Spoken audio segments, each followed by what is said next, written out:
Oh, good morning, everybody. Good morning, good morning, good morning.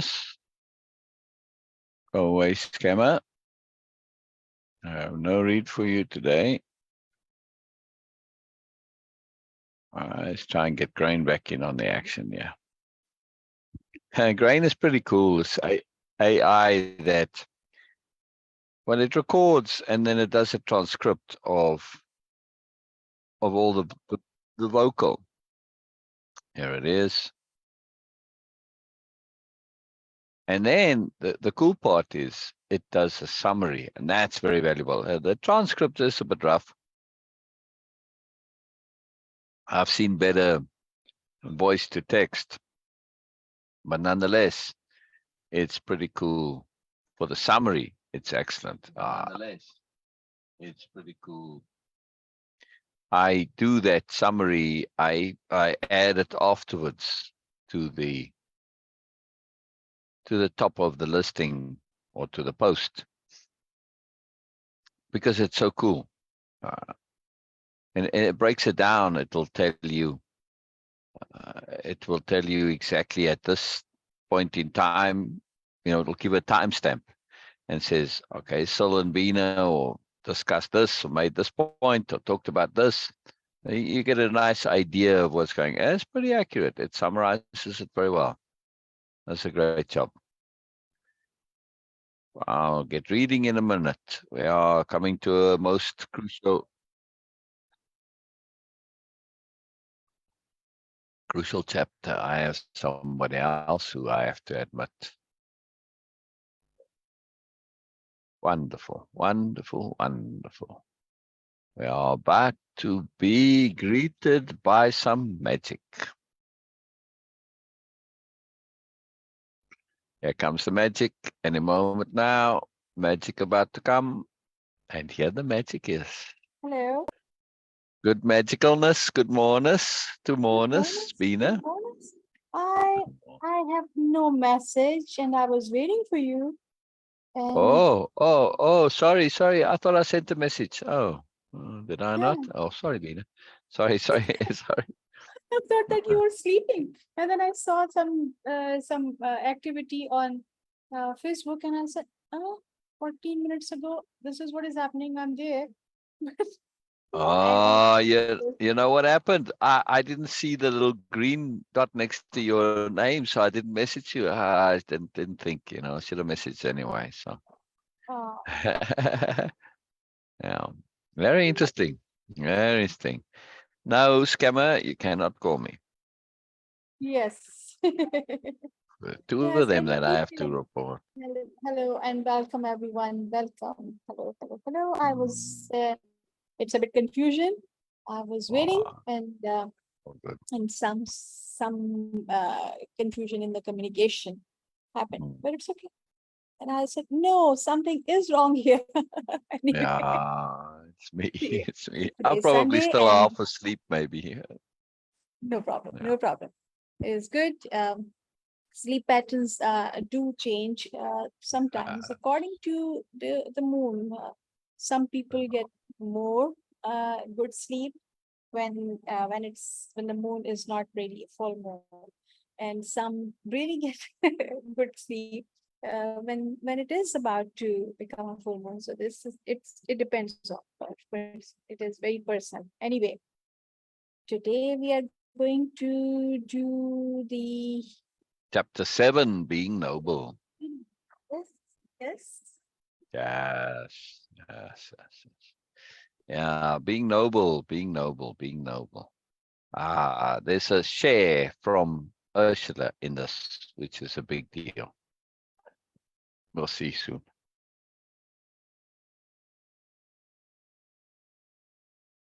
We really start to touch on what being noble is, what it means, what it's about, why it's pertinent, why it's relevant, why does it matter? What does being noble mean to you, Bina?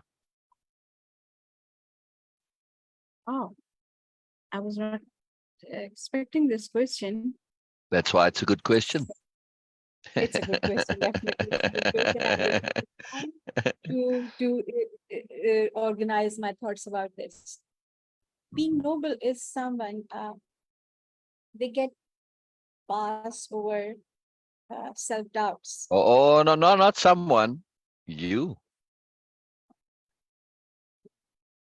But I'm not The question noble. is, what does being noble mean to you? Well, I don't know. I think you're noble plenty times, Okay. but I understand your reluctance. But I'm saying, what does being noble mean to you personally, right? So when you say For someone, me, you would being noble, imagine that's what it means to them. Yeah. I know that this is something for me, but I'm just assuming it Oh, for all right, all right, someone all being right, noble. all right, all right, So I all will right. consider, maybe it is just my understanding, and I will consider someone. Okay. Sorry for Are you chuckling. chuckle? No, nothing. Oh. So uh,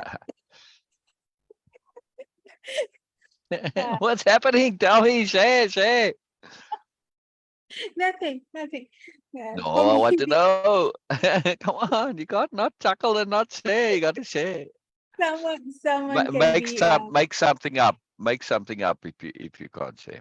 Ah, yes, brilliant. Norma's here. Norma's here. Hello, Norma. Norma, you come at a good time, Norma. Norma also is very naughty and chuckles at things. Oh, yes. Sometimes things just something happen. happened.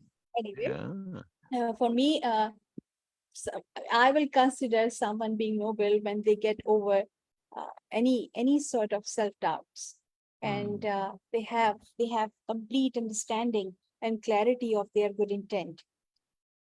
So for me, this is going to be the basic, very basic, very core foundation of being noble. That they don't have any self doubt, and they have absolute clarity of their intent. I must not say good intent only. They must have a absolute clarity of their intent. This is the very basic understanding of being noble for me. Once you Very have interesting. absolute clarity of your intent, there is no way one can go wrong. They might not Yes. be for others, they might Yes. not be nice for others, but they cannot be wrong in this understanding. They cannot be unimpeccable. So the Right. basics of mobility, Right. Right. Well, no that's self-harm that's that at that all. that that to me is the basics of being. Right. So the question was, what does being noble mean to you personally? And I think you described very accurately there the being part of being noble. But you can do all you said and not necessarily be noble, right? So what is the noble part? How does that where does that make a difference to like you can be impeccable without being noble, right? Yes, So where does the noble, how does the noble come into it? What's the difference there? when they go beyond the needs. There you go. They go more, extra, bonus. Yes, Beyond needs. Like what is yes, needed, this might not be needed, but they still do. exactly, exactly. Go beyond Yeah. what's needed. Yes, exactly. Do more, extra and above what's required. What's required via just regular goodness, decency, sensibility, sobriety, etc. Nobleness, being noble is when you go further, you do more. It's not needed, it's not required, it's not necessary. Yes. Absolutely. And there's no, and it's not like, somebody will say, yeah, but no, there's no buts. This is just bonus, extra, moreness, no buts involved. Yes, Yes. beyond but, beyond but. All right, here we go. One moment. Start to take care of some housekeeping here. Kind of housekeeping. Just plug in my headset. Don't forget, I store it there. If you don't do things right away, then later never comes. Brilliant. I think we know we are going to get right into this reading. All right. Yes, that's what I thought you. You were chuckling about. Very cool, Bina. Very cool. Very cool. Very cool. Very cool. Very cool. All right. Yes. Yes. Yes. Yes. All right. We noble, walking straight with head held high and fearless. Yes.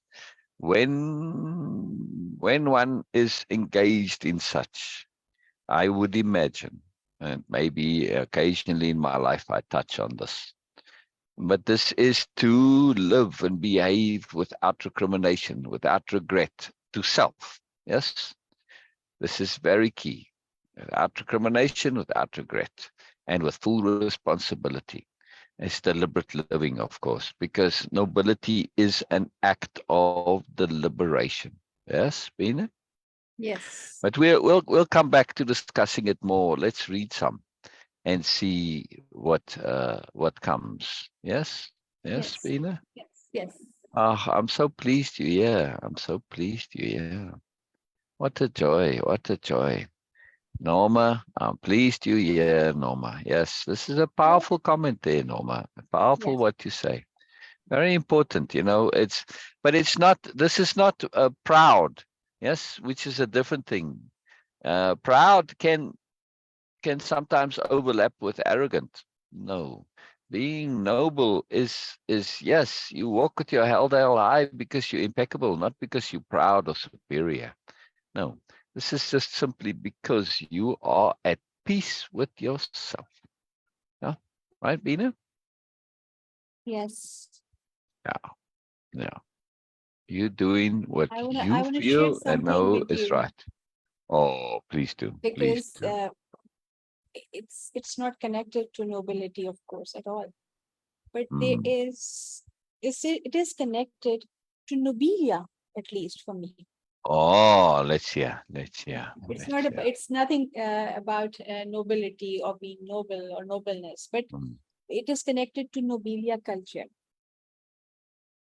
I I understand that my understanding of people and understanding of appropriateness is a bit different than others.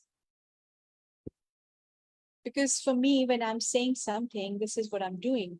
At least I tried my life always to say and do exactly what I'm actually intending for. Not necessarily 100%, but I do try. And for me, it's like, duh. Sometimes whenever I don't do that, I get caught up into like situation where I like really feel embarrassed that, okay, yes, I was not very clear about these things, why you were not being, why you were having some fear or what, or following some shirts. But mostly I can say 90% in my life, I try to be as clear and accurate as possible, whatever I'm saying, whatever I'm doing, trying to make it almost same. When it comes to seeing the opportunity, like, or having friends, when they were sharing like this opportunity, when it came to me to connect with Syl and to connect with impeccability and the Moreness project and all these things.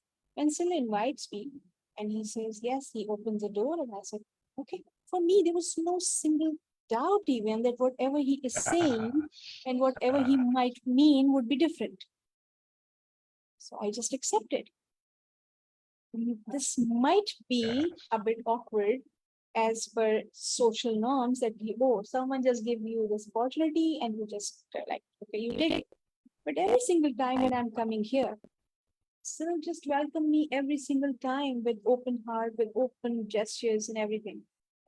For me, this is what it is. Joy. I never ever even thought about that this could mean just a courtesy, or he might mean something else, like, okay, oh yes, okay, here she is again. Never thought of it. And this is exactly same for me. When I say to someone that, okay, oh yes, I really care about you, or I'm working for you, or Yeah. I'm doing something for you. Yeah, it's like, okay, I'm feeling happy when you are here. This is exactly what I feel. This is what exactly I do. I'm not say I Yes. try to not say things just to say for the sake of saying. Never do that. And it And comes that up, is your yes. nobility. Ah, I'm saying that's your nobility. I'll elaborate in a moment. Keep going. okay. Uh, I was thinking about this thing that maybe some people might assume that I'm not very good with understanding of or following of social cueing. I might be because my mind Yeah. never been able to understand that why people say something and intend something else and do something else. Right. Right. Here I get really confused with. I always try to follow their words, what they are saying, because saying something is a deliberate action. For me, Right. it is like if you are saying something, I assume that it's a deliberately intended action. I Yes. always follow that. And when Syl Yes. says something, for me, this is what he's saying, this is what he means. There is no doubt about it. Exactly. Sometimes people get overwhelmed when I just share things openly with just simple interaction. But if I feel comfortable, then it's an open heart thing for me. If I don't feel Yes. comfortable, I will go back. Yes. This is what it is for me. I Therefore, think this is my Nobelia culture. Ideally, when people yes. will be like this, open. Yes. Exactly. Exactly. In other words, you make that bonus gift, which you do not need to do, don't have to do. It's bonus. You just do it by default, but it's still a bonus, which is you trust the intent of others. Yes, You trust their intent to be impeccable and good and right. Yes, yes, this is your innate nobleness. It's a wonderful quality that you have, Bina. Yes, there's more to being noble than just that, of particularly in the course. context of the story. But this is the core issue, the trust of the intent of the other.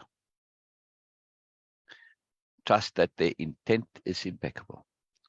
Yes, this is something which is unfortunately, sadly lacking in our world. And it causes many, many problems. Now, here's the thing, Bina.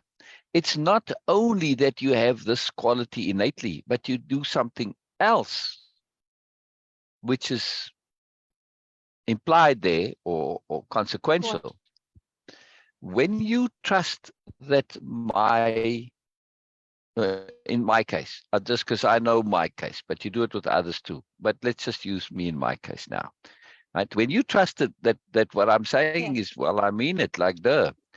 Also, at the same time as we go along, what I'm representing and presenting and how I am, you trusting that it is, which means you're able to imagine my behavior as something that it is out of the ordinary. Because the things that I do typically and how I behave, I'm for instance, when I shared this opportunity, the right to interact, and said, made an offer, and opened up my doors to you, and said, come every day, etc. You accepted and assumed that I am acting with motivations which are out of the ordinary. To you, not so much, but in general, yes, your imagination was able to grasp that I might be acting from a different motivation, that this might be an act yes, of moreness from me. Yeah. Now, but that's not yes, yes, that's something which you take for granted. It's innate for you. But others yes, say, but yes. hang on. This is one hell of an offer here. This is like, really, seriously. It's like, wow. There must be some catch. But what's he up to? What's his agenda? What's his plan? What's his plot? If we cannot Hmm. imagine nobleness, we will never see it. Let me repeat that. Can you repeat it? Yes, I, Say it. Say it. I Just repeat the really quote. took it for granted. Oh, no, I was just wanting to repeat the quote. Still Sorry. you were breaking. Say it again, please. If we cannot imagine nobleness, we will never see it. Yes, if we cannot imagine nobleness, we cannot see it. Exactly. We will never see it, which is even worse. I say, yeah, it's both ways. It's accurate, but I said it in that future tense way because that's really tragic. That you will never see nobleness if you cannot imagine it. And for many caught up in the superiority paradigm, this is what happens. In the superiority paradigm, nobleness is a complete and utter myth. It's nonsense. It's a negative. It's idiocy. It's foolishness. This is like, no, come on. You're just self-sabotaging yourself to do that. That's like just ridiculous. Who on earth would want to do that? It makes no sense to the superiority paradigm. It's a big deal. It's a big deal that we can see moreness, imagine moreness, believe in moreness, and thereby connect to it. This is the magicness of our interaction, that we see this, and to us it's real. And therefore we have it, and we have this magicalness that we are connecting to. We live in a magic realm of moreness every time we connect, which is almost every day. Imagination comes from mind, not heart. I would say it comes from both, Norma. It comes from both. Absolutely. Because when I imagine a beautiful situation, how can my heart not be involved? When I imagine nobleness, nobleness is an affair of the heart. Yes, the mind implements it, but it's an affair of the heart. For me, don't think there's really ever a separation between mind and heart. I always involved, maybe just to greater or lesser degrees, but I think it's always part of the same thing. You tell me an accountant who loves being an accountant, or a mathematician, one of those like, what's his name, Nash, right, that are really into math. They love it. Every time they write a number in a figure, they love it. How is their heart not involved? See? It's not, yeah, you can say math is about as purely mental as you can go. But you're not doing it. If you're doing it without love, then your heart's not involved. Well, and if your if it was zero, you wouldn't do it. If your heart was so into it, Well, if you had any choice, at least. Yeah. And if you're hating doing it, well, then your heart's involved in the hating too. You see, so we can't separate out activities with heart being emotionality. It's always combined. So this separating heart and mind, I think that, Norma, it's come about in our culture because people are simply lazy to think. Yes. And really, it's a big plague. And those who are lazy, have been in the past, have made all these kind of justifications for excusing their laziness for thinking. Yes, but I'm a hot person, blah, blah, blah, all this stuff. No, you're just lazy to think. Just make a little bit of effort. And the reason they're lazy to think is because when they do think, it takes them to the awful truth, and they don't want to face and deal with the awful truth. So they don't want to think as a result. Now they're going to make up justifications for not thinking. No, sorry, doesn't work.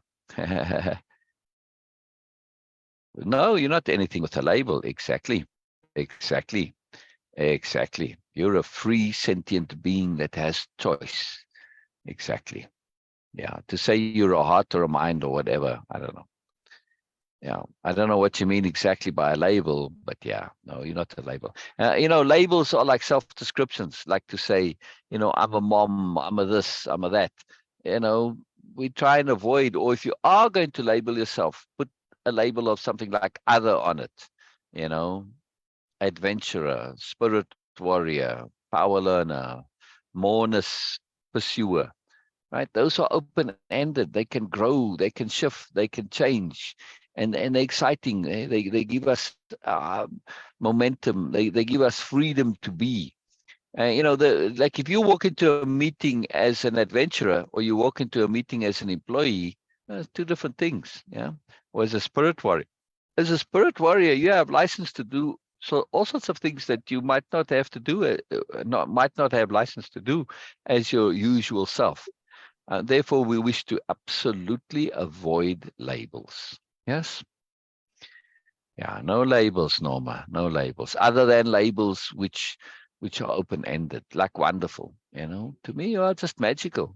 This is it. Well, if you're magical, and you are, I mean, yes, wonderful, magical, excellent, beautiful. It's like, wow, man, those are labels that don't limit. They open the door.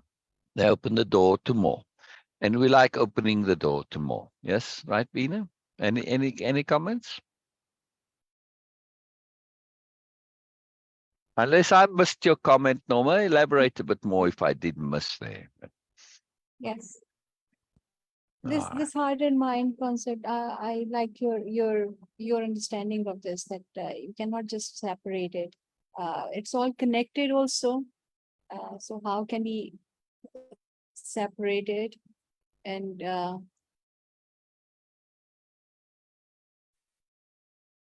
I missing something? You were saying something, Syl? Please, it's breaking for me.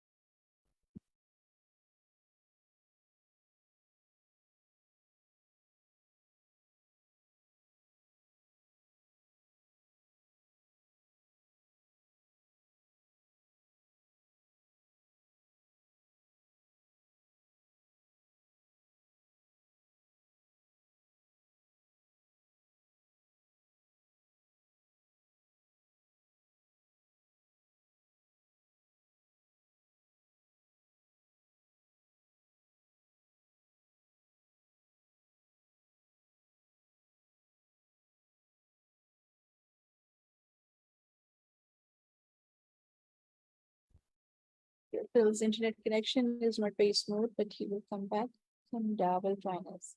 So this is very interesting what he was saying about that mind and heart is connected. You cannot just separate them.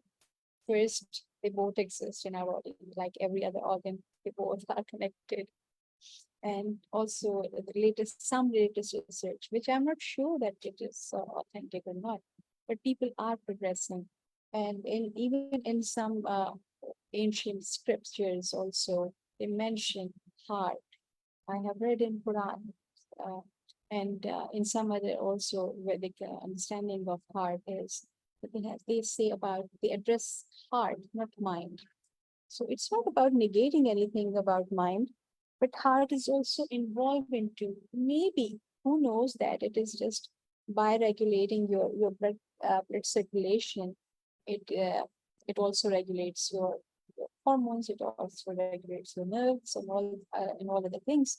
And by that, you have some specific feeling and all. I have no explanation for that, no logical explanation for that.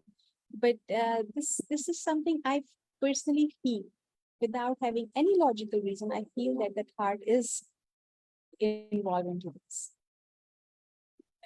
Our thinking, our thought process is not entirely isolated or completely isolated to mind only. Hearts are also involved. This is what Syl was saying, and I understand that. Personally, for me, I agree with this. Yes, we might need more, of course, not might, we need more logical, uh, rational thinking, and of course, research about this. But there are few things in life which you just feel and you can understand for your own, with your own logic. So this is something for me also. I personally feel that heart is very much involved into our feelings, emotions, and thinking process also. Yes. Welcome back, Syl. Yes. Yes. Thank you. Thank you. Thank you. Yeah, my internet dropped there for a second. No Hi. problem. What can you do? What can you do? Norma also said that she can't. It dropped her for some reason. I don't know why. That shouldn't happen, Norma. I'm not sure why. I think she saw me drop and then assumed she dropped. But no, it Maybe. shouldn't be. Yeah, I just want to get Norma the link again, and then we'll continue. It shouldn't. One moment. Hey, come on. Come on, Facebook. Don't you be difficult now on top of the internet being difficult. This is a, oh, you're back. Oh, okay. Okay. There you go. There you go. Norma says she's back via the featured. Yes. That's the easy way to do it. Very good. Very good, Norma. Excellent. Excellent. Excellent. Wonderful. Wonderful. Wonderful. You did say you'll try and come back that way. Very good, Norma. Very good. Very good. Oh, brilliant. Brilliant. Brilliant. Right. Let's get to screen share and see. Yes. Yes. Yes. Yes. You know, assuming is not a negative necessarily. We are forced to assume in life many times. We just want to do so carefully and thoughtfully and be aware that we are assuming. That's the problem with assumptions, when we lose awareness that we are assuming. Yes, and we believe our assumptions to be truth. When you know you're assuming, you know it's a speculation, you know it's a guess, and you act accordingly, right? Like if you're going to walk on thinnish ice, if you assume it's safe, you're going to walk in one way. If you know you're assuming it's safe, but it might not be, your walk is going to be a tad trepidatious, yes? And you're not going to stomp around willy-nilly. You're going to try and walk as smoothly and fluidly and spread your weight and all that stuff. Different, right? So when we know we're assuming, changes our behavior. It's important change as well. It keeps us open and cautious. All right. Being noble. Chapter 7. Chapter 7, part 1. Being noble is a fairly long chapter, so it's split into 2 halves. I just thought this was really beautiful little video, yes? And we're above the clouds, seeing the sunset or the mist, I know. Just, in terms of an aspiration, we want this overview perspective. Yes? Bina? Yeah. Makes sense? All right. Yes, absolutely. It's not a superiority thing. It's just looking at this in the bigger picture context. Yeah. Big picture is very important. Big picture is very, very, very, very important. All right. I drop first. Yes, Norma. So when I drop, just stay, because Bina is still here, and Bina being on the Zoom keeps the Zoom from also dropping if my internet drops, because it keeps her going, right? So then when my internet comes back, then I just join the meeting already in progress, which Bina's now kept going, which is very cool, So we being noble, chapter 7, part 1. It is the school of nobility, not the school for nobility. Nobility, nobleness is not a given. No one is entitled to it. It's available to anyone. The school of nobility is open to anyone, from anywhere, of any age, at any time. For this reason, the pursuit and acquisition of nobility is a process, an ongoing process. One no new noble ever ceases. Oh, wonderful, Janet. Wonderful, wonderful, wonderful, wonderful. The pursuit and acquisition of nobility is a process, an ongoing process. One no new noble ever ceases. Nobility is something we have to acquire for ourselves. Nobility is an awareness, and like awareness, it's something we have to do for ourselves. Nobility can be learned, but it cannot be taught. Nobility can be learned, but it cannot be taught. We have to acquire nobility for ourselves. This does not mean we have to do it by ourselves. The process is greatly enhanced when we do so in association with others, when we share, when we cooperate, collaborate, interact with fellow journeyers doing the same. When we are simply in the presence of others undertaking this profound activity, it makes a difference. But it's always a matter of personal predilection, always, because choosing the noble is a free choice. It's not something we have to do. That is what makes it noble. From the Perpetual Aspirant. I was looking at this background picture, by the way, and it's a bit of a conundrum picture by design. It's to make you think. What do you think nobility to mean? Don't assume this picture here is what this nobility is about. This may be a picture of what it's not about. Yes? Right? Yeah. Maybe a picture of the old, maybe a picture of the new. We don't know, but still, you have to choose. That's a very ambivalent picture. Yes? Yes. Yeah, and that's the point here. You need to choose. You need to decide. You need to make it up for what it is, right? A new noble might dress this way, might have all of this, but their intent behind it is very different to an old noble's intent, which would be superiority and vanity, etc. Yeah? Yes. It's all about the intent, as you said earlier, Bina, all about the intent. All right, let's get to some story. Maybe you would like to read a bit, Okay. please. Being noble. Biella and Ursula had walked a ways up the rich, lush riverbank under the broad willows which lined the path. The willows interspersed. I don't know how to pronounce Yes, it. yes, you did. Interspersed. You Yes. pronounce Okay. it correctly. Okay. The willows interspersed with other trees. One had to look closely to see the groove had been sculpted. Even then, it was hard to tell. The smell, so pure, so clean, invigorating. The beauty of Nobelia never failed to amaze Biella. This particular part of the path moved through a tight copse of willows. Not only were the trees close together, but their branches were dense, so thick. A path had been trimmed through the branches trailing to the ground, creating a feeling of being enclosed in a prolonged tree hug. Wow, this is so beautiful. This is It's so so beautiful. cool. It's so cool. Yes. Yes. The beauty of Nobelia never failed to amaze Biella. This particular part of the path moved through a tight copse of willows.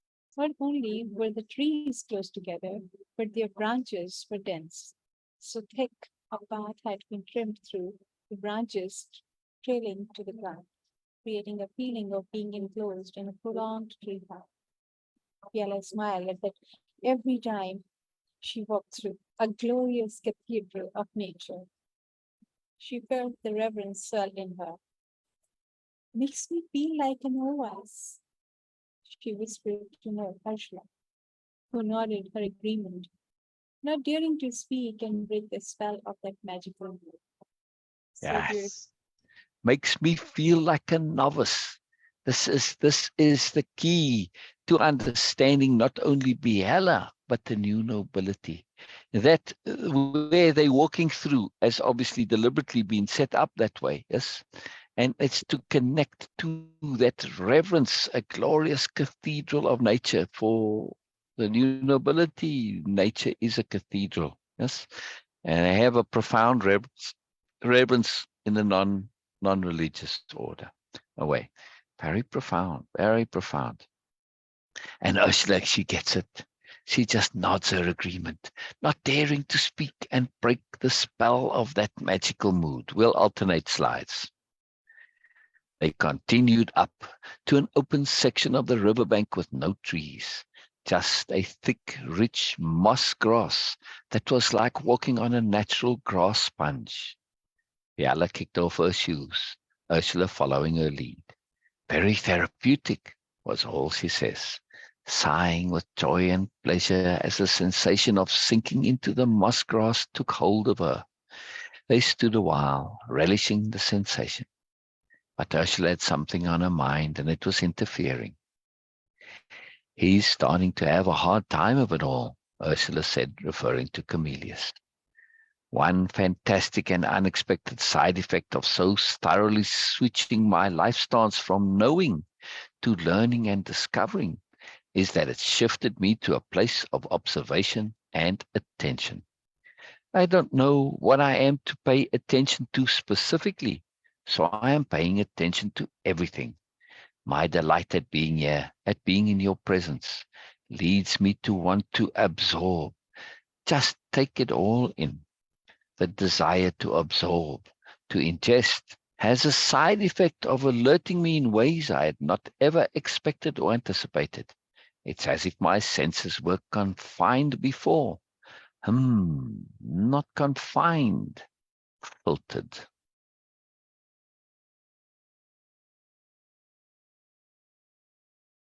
Got that? Yes. Arshla came out of her train of thought and looked at Biella. Oh, excuse me, she said politely. Biella smiled joyfully, with an acknowledging nod to the politeness and appropriateness of it. Biella said, so appropriate, run with it. Spontaneous takeaways are magical. When it comes like that, when it grabs you and takes you along, run with it. If you don't, it never comes back quite the same way. You were saying, filtered, Arshla, you're right back in. Our senses reflect the same filters we have on our mind and our beliefs, but it's more than that. What was that connecting link you brought back? Attention. Yes, that's it, attention.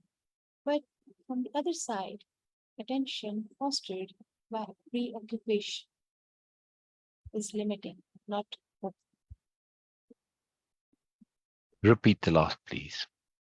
Attention fostered by preoccupation is limiting, not opening. Attention fostered by, Elaborate a bit. yes, attention fostered by preoccupation. In other words, if our attention is focused because we are preoccupied by some fear, some doubt, some concern, some local agenda, some task, then we notice that and that only, and it limits our attention. Mm. Right? So it's attention that is fostered by agenda, you could say. Preoccupation agenda limits it. But when we have no agenda, it's open. Yes? When we are Mm. simply paying attention just to receive, now everything comes. No? So attention can both be a spotlight, a focused, pinpointed light, like a laser light. You can really get it down very fine, or it can be like the sun shining everywhere. Right? We typically only think of attention in its focused sense, but you can also have attention like a sun, like light shining everywhere, right? To think of attention as light. Very powerful. Very powerful. Having a peripheral vision, like when you can actually. Exactly. Exactly. Preoccupation takes that peripheral vision and narrows it, correct? And sometimes Yes. preoccupation takes your awareness from the peripheral vision and being connected to moreness and time and feeling and everything, and it doesn't even narrow it. It brings it inside you, and you don't even see the world. You just go inside. Yeah. Yes. It's a very powerful thing. Preoccupation's a very powerful thing. Oh, look at this background here, Bina. It's too beautiful. It's magical. Wonderful. We see only that which we need to see to stay on track. We have to. Our agendas, they force that focus, that narrowing, that filtering. So we end up literally seeing only that which is relevant. Or more precisely, we still perceive the world with our senses, but we only experience that which is relevant to our narrow focus, that which is not distraction. Wow. However, we need those relevant connections to fill out the picture with the necessary mundanities. Otherwise, we would not be able to function. We have to have that filler. Because of all of this, we don't notice filling our perception with a selection. Ursula stopped walking for a second and took a deep breath. Wow, I can connect it, she said eagerly. I can connect it to what's happening here to me now. Here there are no agendas, nothing that needs to be done, no timetables, no expectations, no pressures of any kind. That opens up a whole new world. Amazing. Amazing. We're going to put a hold on the slide and come back to it in the capital R readings in the week. Biella has touched on a point of consciousness and beingness and elaborated and refined and discerned. And she's saying something that you could make a whole university course about, a whole field of study. Yes. It seems very simple, but it's very profound what she's saying here. This is like really life-changing awareness. And Ursula, because of the spot that she's in, can connect it. But there's a lot here to work through. Very, very powerful stuff. Very, very powerful stuff. All right, go ahead.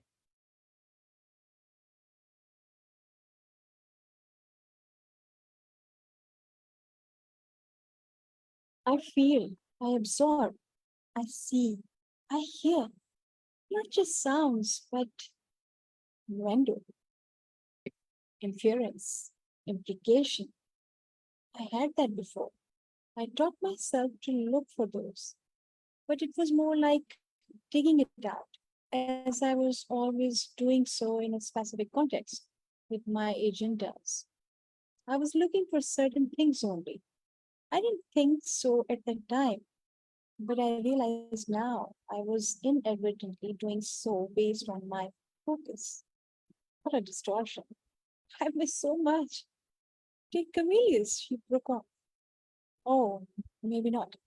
It's fine, Ursula. We discuss others in depth, always in such a way that if they were to hear it with their personality turned off, it would be of no concern. It's not a problem. We're not going to say anything mean or nasty, are you? Or derogatory or demeaning? No, no, of course not, Ursula exclaimed. She literally took a step back. She'd surprised herself. Biella clapped her hands delightedly. After that, she demanded with joyful glee. Before I might have. I was never truly mean-spirited. Well, I see now there are no shades, really. Ursula hurriedly added the last part as the realization came flooding in. Yes, I have to acknowledge I wasn't always nice. I didn't even realize it at the time. More's the horror.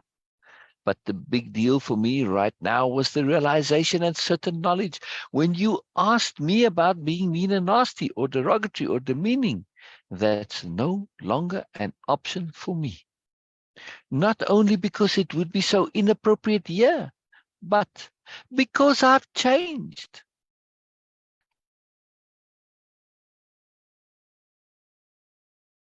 I have a question about this. Please, please. They, they are, they can be, of course, and they are things in life when you discuss about and people don't like it. Of course, they don't want Yes, to hear and they don't want to acknowledge, and they don't yes. like to be acknowledged as whatever they have been doing or behaving or acting, just whatever. It can be anything. Mm, mm, mm. And there are points in life where you have to, or sometimes you need to discuss those things with others to understand it completely.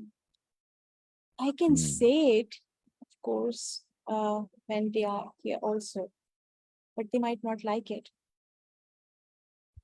What to do in those situations?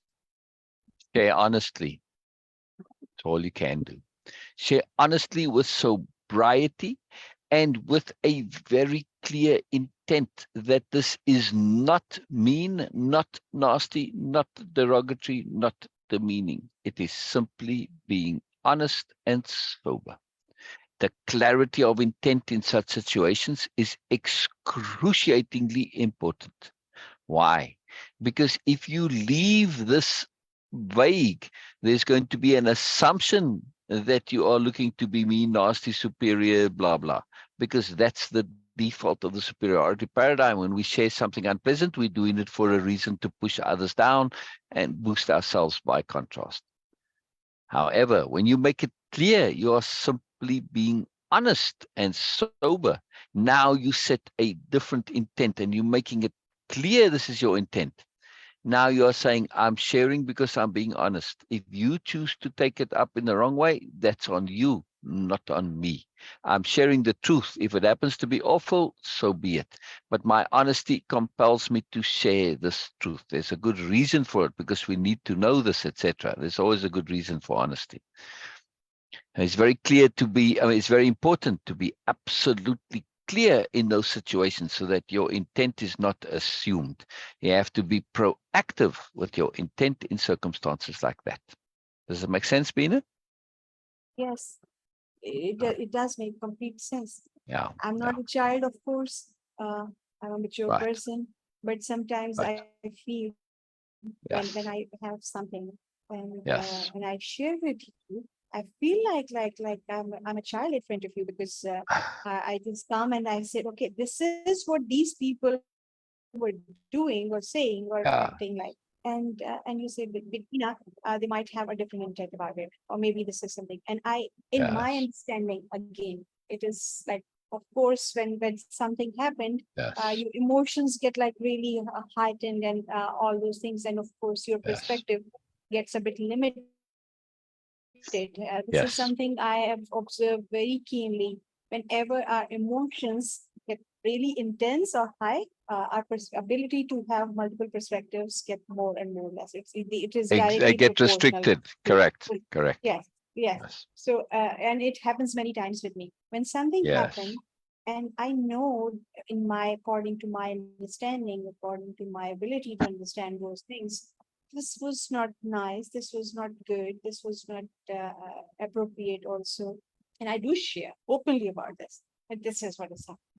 And you always say that, but there might be a different perspective. They might have a good intent because this is something, even though they might have good intent, which might be working fine for them, but not for the situation, not for the other people involved into that.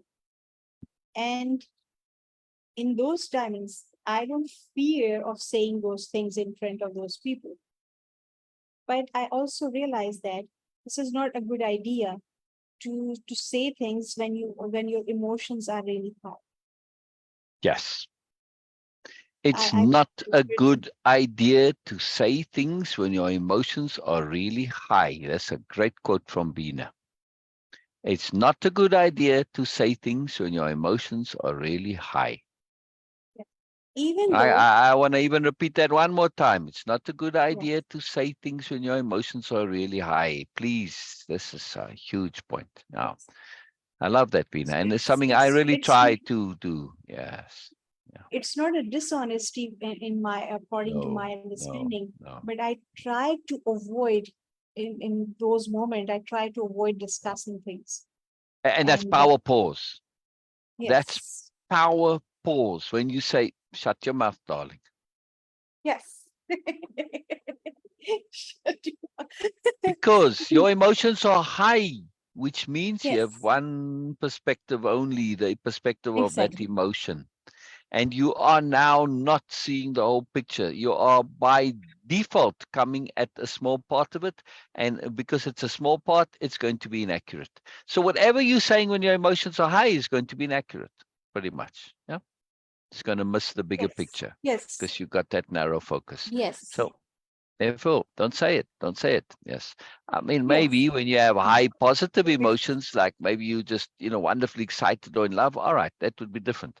But even then, we have to be careful because we can Even even then, then. even then, we might Exactly. not be able to see the other side Exactly. and some other perspectives on that. Exactly. So Exactly. it is a good idea to not Exactly. say things. But Exactly. To there have, is yeah, go ahead. another thing involved into this. When we Mm. don't say things, and someone, okay, we are in a situation where other people are also involved into that, and there is a discussion. It's a big Mm. deal in almost in every culture. You cannot walk away when I'm talking. I'm not finished yet. That person Oh, insists. sorry, sorry. I'm just going to put the kettle on. Yes. No, I was just moving as you said. You can't walk away yet. It was like perfect timing. Yeah. I was just saying that it's common thing in culture. It's a superiority paradigm thing. Like, Yeah. oh, I'm not finished yet. You cannot walk away. Yes, Of course I can. Of exactly. course I can. Not And of only can and also that I must. exactly. I This must this out is of love and respect for you. yes, If I do not continue the interaction, I prevent you from doing things you're going to regret later. exactly. I'm being kind. It's a noble action because it's difficult to walk away in situations like that. Exactly, exactly. And I think that it is something we are not aware, but it is coming from the superiority paradigm. That when we want to Mm. actually just burst out and say things, we insist on that other people must and should listen. Right, right, And right. of course, Exactly, it's like spitting fire. If you are going to do that, it is going to, of course, exactly. increase more Success. fire and ignite more and more and more, which is not a good idea. Sorry. Sorry, I'm just having a bit of private naughty fun here. Sorry. Sorry, say again your point, Bina. That's being naughty. Go ahead, go ahead. Okay. And this is the very basic, like very dirt thing. We don't consider it as something very harmful, but it's really damaging for any interaction and any relationship. Exactly, Really, really, exactly. truly damaging. Exactly, exactly, exactly. You've got to leave it alone sometimes. It's very hard. When someone's in a bubble, what's the point of getting inside that bubble with them? Exactly. When someone's in a bubble, what's the point of getting into the bubble with them? Now you're also in the bubble, and the bubble Exactly. is the problem. You can't fix a bubble from the inside. No, that doesn't work because bubble has its own little world and its own logic, and you go round and round, and things seem to make sense that don't make sense. That's bubble logic, square circle beliefs, right? You believe them to be true when they cannot be true. Square circle, yeah. And In bubbles those are like that. situations, the most, yes, sorry, the most Uh, uh, important trust, actually, the most important thing to put your whole capital T trust in, that I will have time, will have more situation yes, and interaction yes, to share all these things again. yes, yes. Yes, talking about interaction, Janet said she is here. She's just having some problems, so she hasn't commented to say she's here, but she Love did you, message. Janet. Love you. Love Yes, you. yes, yes, yes. So I'm just happy that you're here, Janet. And you are This, here. yeah, Yes. yeah. It's important. It's important. It matters. It matters. I'm really thrilled. There's a few others I would have liked to be here for this particular chapter, but I think it might come in part two.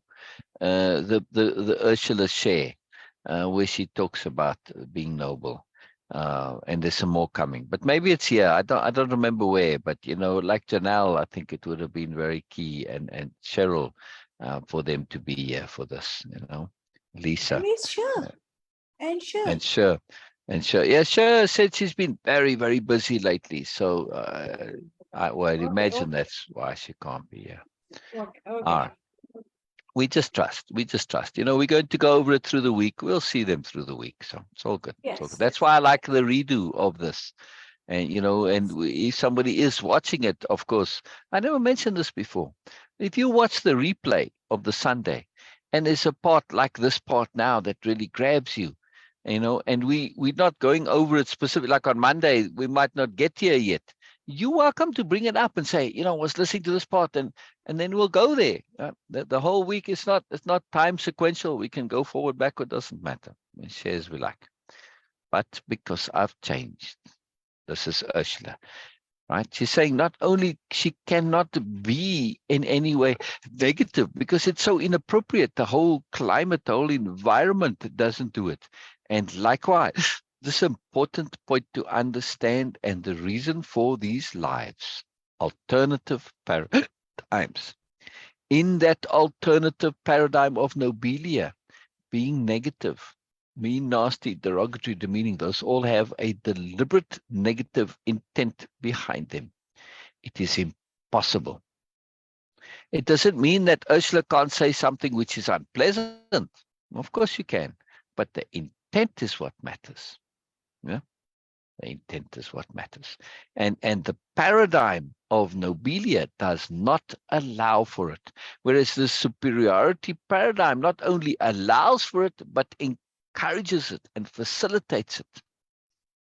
We have to be very, very, very mindful of the paradigm we operate from, because it not only cues us to do what we should do in the superiority paradigm, we should be mean and nasty and derogatory and demeaning. That's how you get higher. You push others down. One of the ways. It's horrible. So your goodness says, well, I should be doing this. And you're supposed to, and you expect to do it. And you expect others to be doing it. And therefore you cannot see when they don't because you expect it. You cannot see nobility if you cannot imagine it. Yeah, very powerful, very powerful. All right, go ahead, please, Bina. This one you already read. Yeah. Okay, yes. No, we just started. It's for you, yeah. Ursula laughed with abandon. When did it happen? She said excitedly. How did it happen? Biella grasped Ursula's hands, doing a little joyful jig with her in celebration, spontaneously letting the mood express itself. It made her so happy. Ursula was connecting, truly connecting, to the mood and spirit of the new nobility.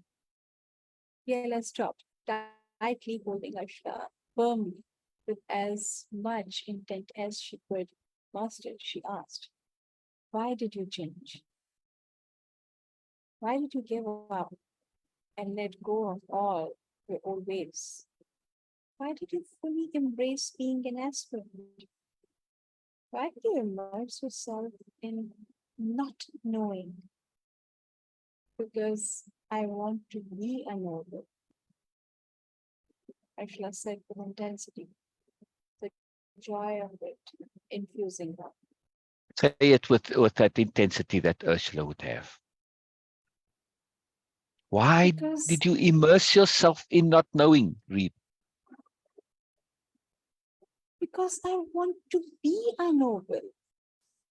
Because I want to be a noble. Because I want to be a noble. Yes. Ursula said that with intensity, the joy of it infusing her. Yes, we are going to come now. So here's the share. And Biella pushed, holding her grasp on the moment tightly. And Ursula nearly said, "And what?" But she forced herself not to lapse from the moment, taking her cue from Biella's thought focus, using it to focus herself on what obviously had to be more, trusting the circumstances and Biella. Because I want to be a noble, she repeated to pick up the thread and make the connection. I want to be a noble and I want to... She closed her eyes, going quiet, concentrating on what she wanted so much, tuning into all her feelings and desires, sorting through them, arranging them by importance, throwing out those which weren't the absolute she was looking for. She wanted the highest one. And I want to be noble. Ursula shouted with realization. I want to be noble, Biella. I really, really want to be noble. That's what impressed me about you. You not just a new noble, you are noble. A big difference. That's what grabbed me. Saying I wanted to be a new noble was just a way of saying it, a way of saying I want to be noble. It would have seemed presumptuous then, or it would have felt so to me to say it so directly. It feels almost egotistical to say it now when I think about it.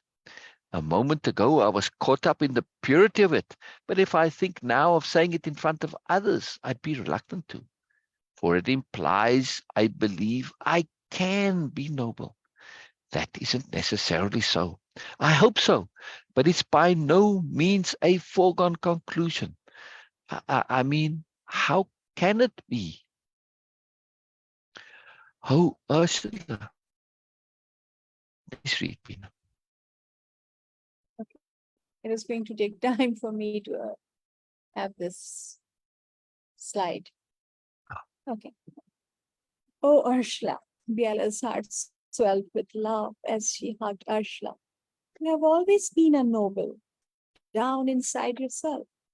You just did not yet know how to be noble. She hooked her arm tightly to Ursula's as they walked in silence and joy up bank to the overlook Biella had been heading for.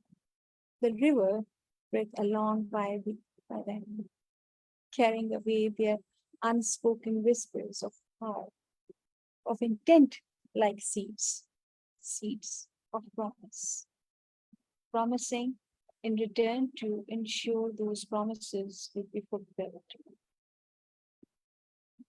Wow.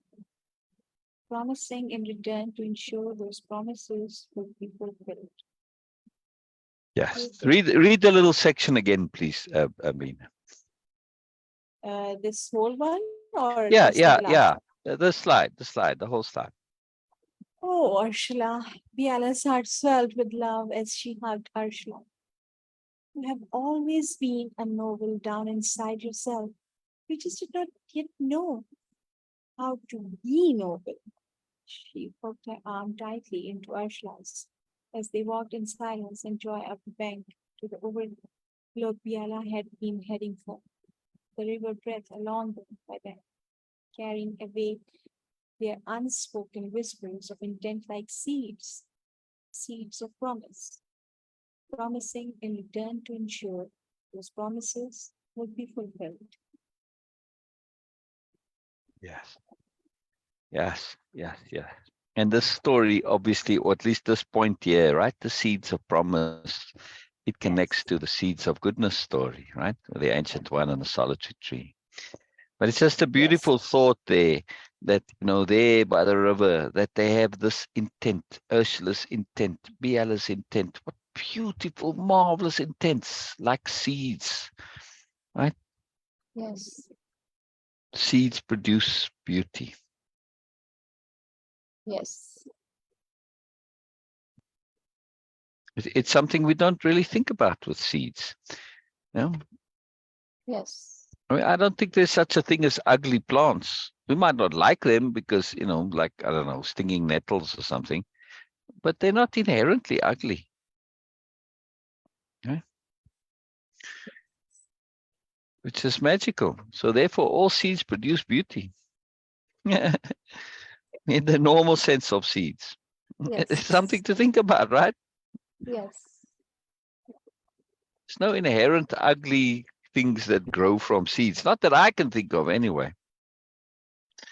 No, seeds are magical. Seeds are magical. Yeah, I just love this. I just love that, the sacredness that Biella connects to. She's not ever not connected to it.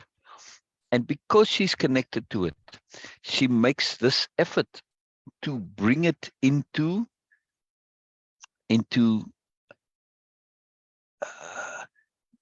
awareness, into heart, into feeling, into mood, into moreness. Correct? Yes. She brings it. She nurtures it exactly as Norma says. So, is it possible to turn sound up for Bina on my end? No, Bina has to do it on her end. So maybe just sit a little closer to your mic, Bina. Okay. I suspect our sound is quite different. Mine is much louder than yours. Okay. Okay. No, she doesn't feel it can't be. She feels it can be, but she's just reluctant to say so. She does feel it can. Yeah, yeah. It does need nurturing, correct. She very much magic of seeds. Yes, that's the big point here. Why Biella is so thrilled, right? Look, she says, and I want to be noble. Ursula shouted with realization. I want to be noble, Biella. I really, really want to be noble. Yeah. She's saying, though, that she says it would have seemed presumptions then, but she's saying it now. Right? She says, no, she knows she can be, but she doesn't want to be presumption in assuming she will be. She didn't specify that precise distinction, but that's implied there in that share, in that previous section. So to say that I want to be implies I believe I can be. But the presumption would come from saying I believe I will be. This is impossible if you have this mindset, and why it's a bit of a conundrum, and why it would have been awkward to say for Ursula through the implications if she hadn't been caught up in the moment. But she's being pure, she's being honest, and she's not being egotistical. She really, really wants to be this, right? She wants it. She's not thinking to the next step of, can I do it? Will it happen? That's not important. What is important is that she wants it to be, which is why Biella is so thrilled. That this desire is enough. No more is needed. Whether you can or will is irrelevant. Wanting and making the effort to be so, all that matters. Right, Bina? Yes. Yes. What Norma says that seeds needs nurturing Nurturing. to Yes. grow. Just to make it more obvious for myself, I personally feel that seeds don't really need nurturing. They need a nurturing environment, not to Thank you. This is a very, very, very profound point. You are touching. You are touching. You are touching. Yeah, yeah, yeah, yeah. Yeah, yeah. Now it's a scammer here. All right, there we go. Let's get rid of the scammer. This point, this difference that you are mentioning, it is precisely what Nobelia and the entire new nobility, the culture, everything is founded on this distinction. Seeds do not need nurturing. They need a nurturing environment. Now, maybe, or not maybe, but likely this is what Norma means. But Norma, this Yes. distinction, this discernment, this clarity that Bina is bringing on this point is a huge one. Because if you nurture a seed like deliberately, and you get people do this, they fuss and bother and try and give the seed, no, they don't give the seed the chance to grow by itself, right? It's like you grow a little tree and the tree's kind of wobbly and all this, right? And then you put little strings on it and ropes to keep it stabilizes, or you put a stake. You're weakening the tree, not strengthening it. Because in that wobbling in the wind, it forces the tree to grow deeper and deeper roots and a stronger trunk. Yes. So we have to be very careful what we understand with nurturing. A windy environment for a tree is a nurturing environment. The biosphere, right here in Arizona, I think that's what they were called, the biospheres, right? Those closed environments where they sealed them and they had it all just internal inside the biosphere. Yes, and it was all growing and all this. It was a big project. It was a big thing at the time, right? Do you remember this? Nature nurtures, exactly. Nature nurtures, but it doesn't baby, doesn't fine tune, it doesn't micromanage. Yes. Anyway, in these biospheres, everything was growing all sorts of wonderfuls, and then the trees, they grew to a certain height, and then they fell over. Why? Everything grew perfectly. Everything else was pretty happy. But the trees, they grew to a certain height and then they fell over. I mean, I just said why. Because there was no wind inside the biosphere, obviously. Yeah? Hmm. See?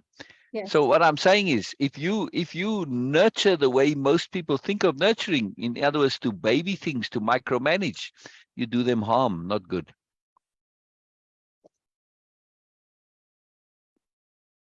Yes.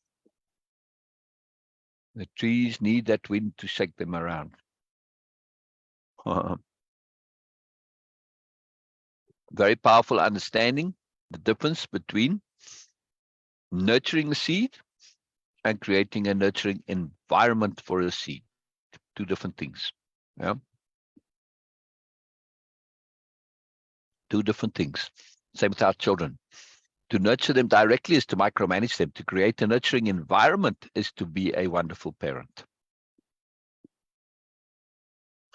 Nobelia is a nurturing environment taken to the extreme. Exactly. This is the magic of Exactly. Nobelia. That is It's a what I nurturing was thinking. environment.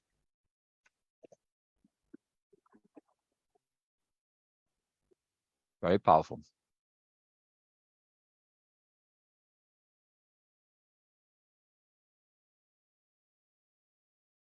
I think. Oh, oh. There is more to read. All right.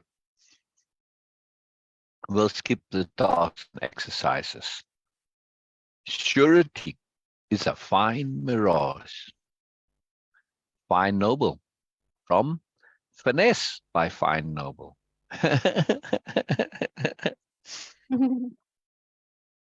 Just some fun. That's his name. Fine. That's what you call him. Wow. Hey, Fine, how you doing? Yeah. His last name is Noble, like everybody. Once you become a new noble, officially your name changes. So whatever it is you want to put in front of it, last name Noble. Nobody else in the agglomeration is allowed to have this name. It's trademarked. It's owned by the new nobility. It came from the very first seeders. The corporation, everybody's on the spaceship. It just so happened that nobody had the name Noble. This universe taking care of things. And so the corporation said, yeah, we're going to claim this name and we're going to trademark it, and that's it. And they did. And they were very great foresight into it, which allowed for this.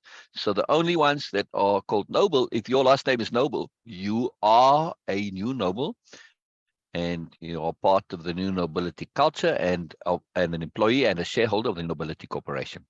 So Fine, that's his name, Fine, because maybe he chose it, maybe took it, but he has a fineness to him. And he does this. He has these quotes like this, right? And his book is called Finesse. So how else can it not be called that? Or fineness. Either way. Norma Noble. Magic made her noble. Yes, Norma. Yes, Norma. The magic of persistence. The magic of environment. Yes. This is the magic of seeds. They don't do what they do independent. They are products of their environment. Yeah. When we were in the desert, there were these scraggly little trees because the environment didn't have much to nurture them with, right? And then you go to the riverbanks, same desert, same environment, same everything else, except of course there's water there. Now you got nice big trees. Yeah. All depends on the environment. Yeah. Seeds are responsive to environment.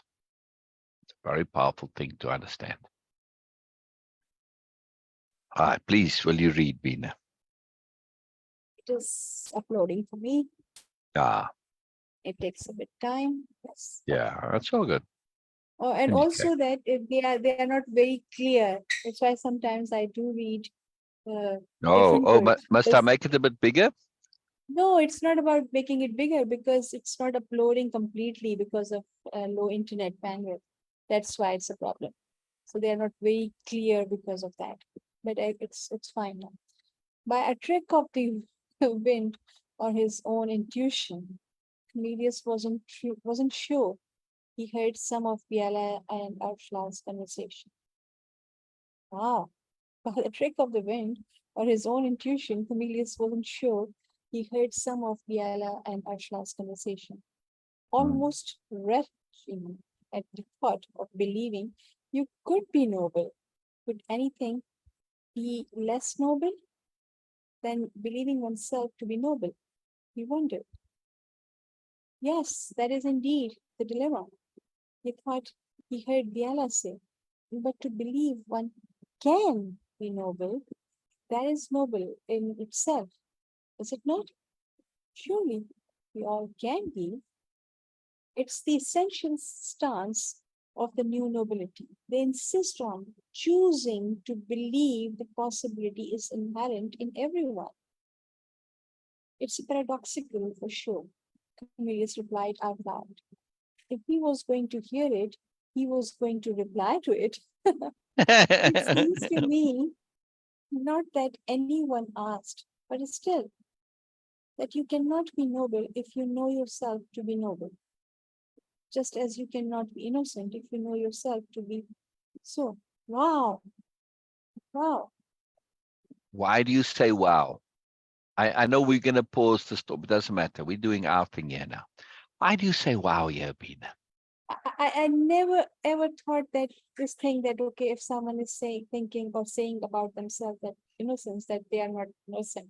I never thought something like this. But it is from a classical intellectual thought point that Oh, innocence has to be ignorant of its own. It's sort of the definition of innocence in a way.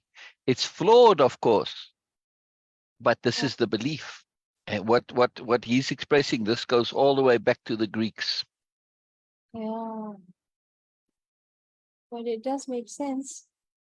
Yes, that yes, that In is a particular context, it makes sense, but not in the yes. overall. Yes, I mean you Okay, can okay. understand with right that it's yes, it makes sense, but it may be a broad awareness, but it's still limited. Yes, All right. yes. Yeah. That is indeed the dilemma, he thought he heard Biella say. But to believe one can be noble, that is noble in itself. Is it not? Surely we all can be. It's the essential stance of the new nobility. They insist on choosing to believe the possibility is inherent to everyone, in everyone. Yeah. It's paradoxical for sure, Cornelius replied out loud. If he was going to hear it, he was going to reply to it.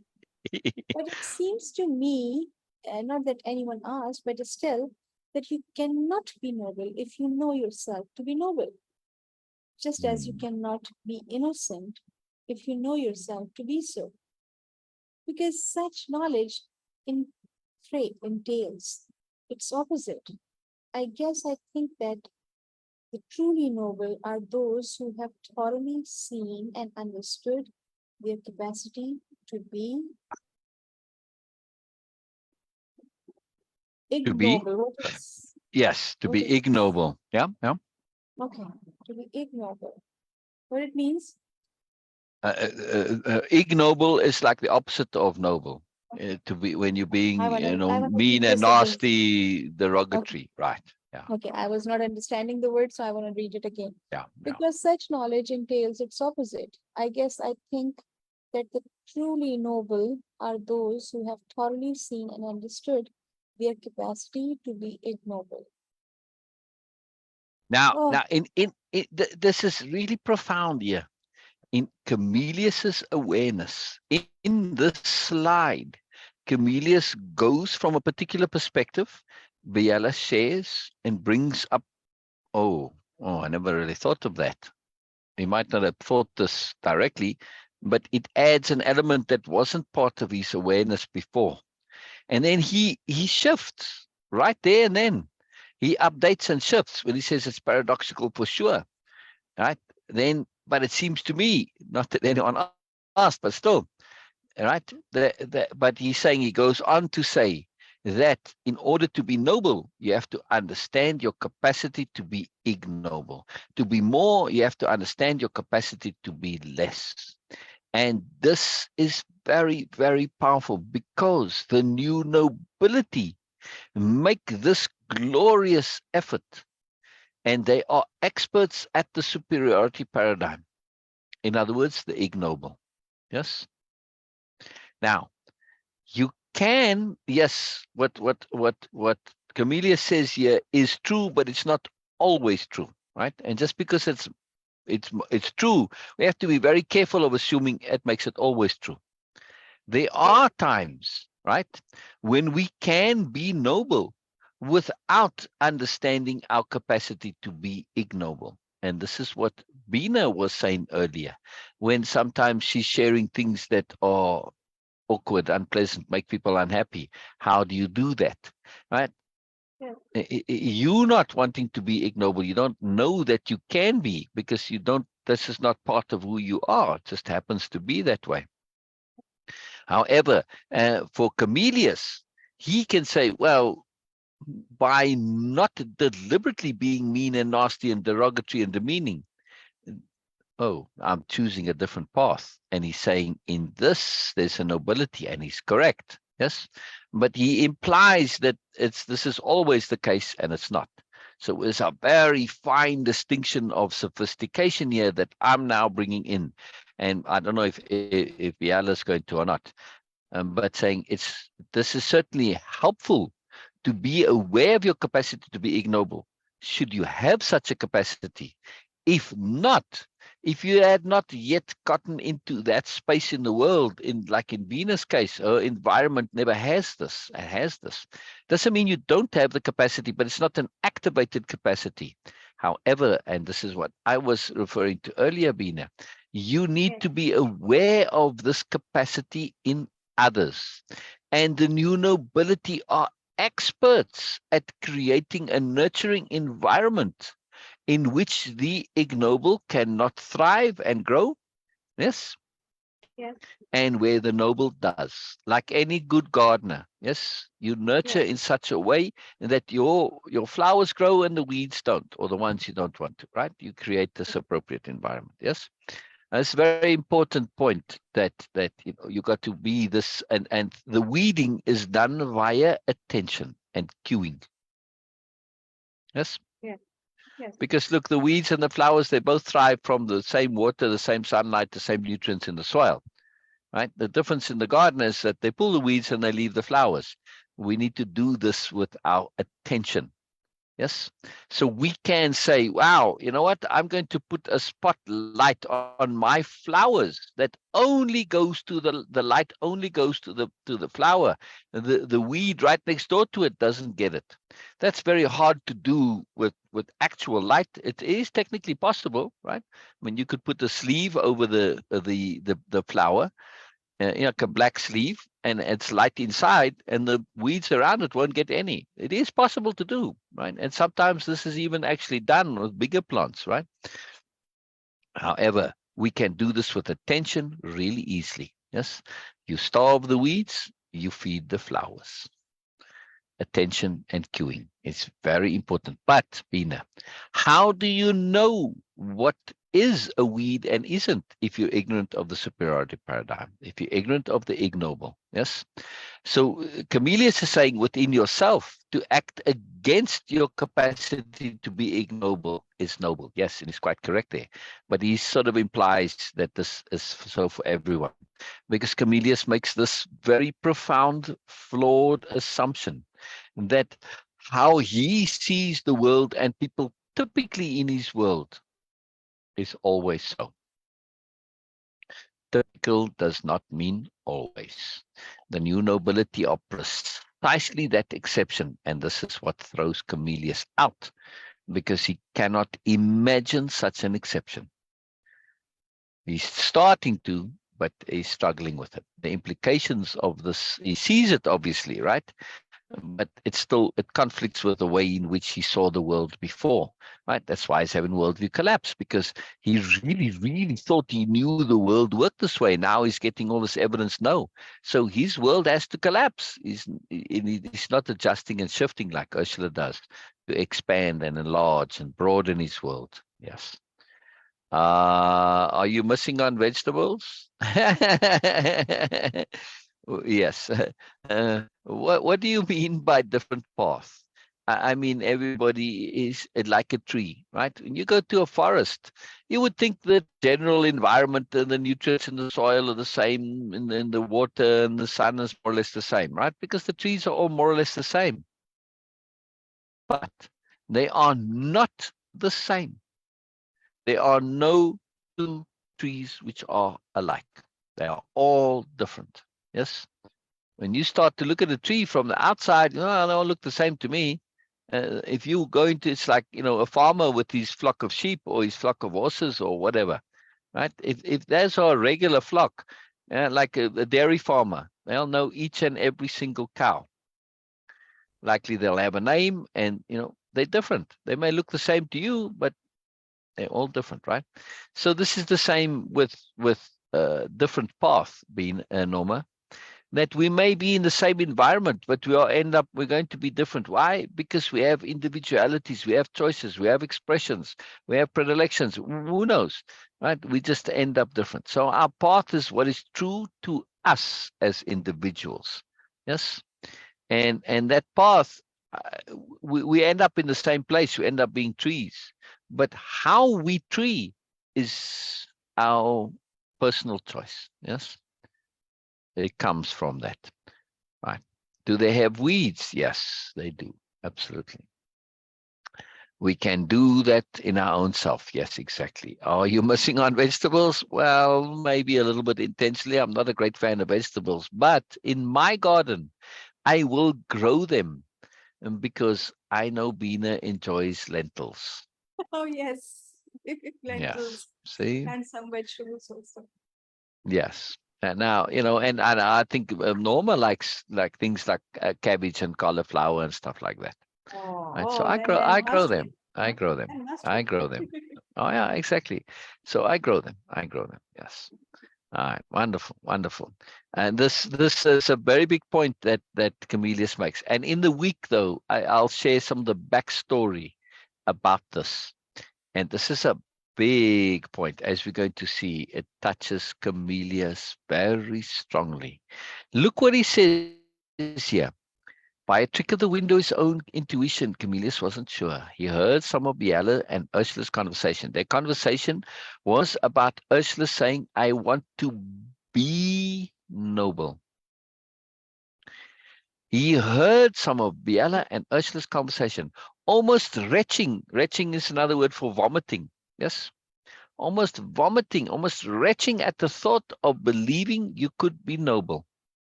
Ursula saying, I want to be noble, causes this profound reaction of physical disgust in Camillus.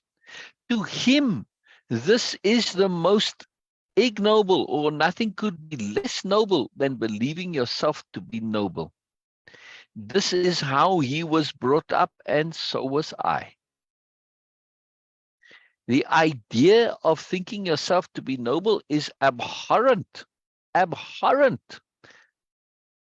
It's like a disgusting thing to think that you could be noble, because in the superiority paradigm, this would be you saying, taking on something which is kind of impossible for the superiority paradigm, but you're saying, look at me, look how wonderful I am, look how special I am. To do so deliberately and to say so, you can do so subtly and privately and have it done, others do it for you, but you can't do it directly, because now you're being vain and egotistical in a very obvious way. And the superiority paradigm is all about deceit. Yes, you are trying to be vain and superior and egotistical, but not obviously. And you give the game away. So to him, it's a conundrum. It's ridiculous, of course, right? But this is the culture that he grew up in, and so did I. Yes, I understand this point of his entirely. And this specifically, I remember when I was a child, of people saying, but you can't say, that you want to be noble. That would be counterproductive, and not counterproductive. It would, by saying it, you can't be it. If you say it, you aren't it. Huh. Just be honest. She's not saying she is. She's saying she wants to be. It's a very big difference. Yes. But even saying to him, you see, look, could anything be less noble than believing oneself to be noble? Does Ursula believe herself to be noble at this point? In what Ursula said, does she believe herself to be noble? If we go back, there's not one place where she says, I am noble. I believe I am and will be, can be. No, she just says, I want to be. She's expressing a desire. But he doesn't say, can anything be less noble than desiring oneself to be noble? No, he says believing. See, he doesn't make the distinction here. He doesn't get it. He assumes in her expression of desire that she assumes that it can be, because that's superiority paradigm thinking. But she makes it clear that she's saying by implication, I feel can. Yeah, she didn't even get to the implication of will. And now that I say it, I would not say this out loud because that implication is one which I'm not comfortable with. I don't know if I can. So this sentence of Cornelius's here is a belief that he has that's not based on what came before. Correct? It's a misunderstanding. It's a point of assumption by him, not actuality. Yes, Bina? Yes. Yes. Yeah. It's very important to pay attention here, right? Because just this one misunderstanding by him causes him lots of trouble, right? And Biella very gently, surely we all can be. It's the essential stance of the new nobility. They insist on choosing to believe the possibility is inherent in everyone. Every single word here in the sentence is important. Insist is crucial, right? Choosing to believe is crucial. Possibility is crucial. Inherent is crucial. Everyone is crucial. They is also crucial, not some, they, all. Yeah. Every single word is absolutely crucial. They insist on choosing to believe. You don't have to believe so. They choose it. In other words, I'm not saying you're wrong, Cornelius. You may be right. But the new nobility are saying, we're going to choose to believe this, not because we think it's true, but because we want it to be so. It's a choice. And we're saying, we choose to believe it's a possibility that is inherent in everyone. The two somewhat contradict their possibility and inherent. If it's inherent in everyone, well, then it's there. But she's saying what's inherent is a possibility. In other words, you've got a seed that just needs the right environment. And we choose to believe that seed is in everyone. Yes? A little bit, Norma, a little bit. It's just habit. It's not an illness. It's just habit. Because the superiority paradigm, it thrives on assumption, right? Everything about it is assumption. Yes. So it's not that you choose to be in the superiority paradigm. Keep this in mind. We grow up in it. It's around us. It's all around. We don't even know it's a paradigm. That's why a paradigm is a paradigm.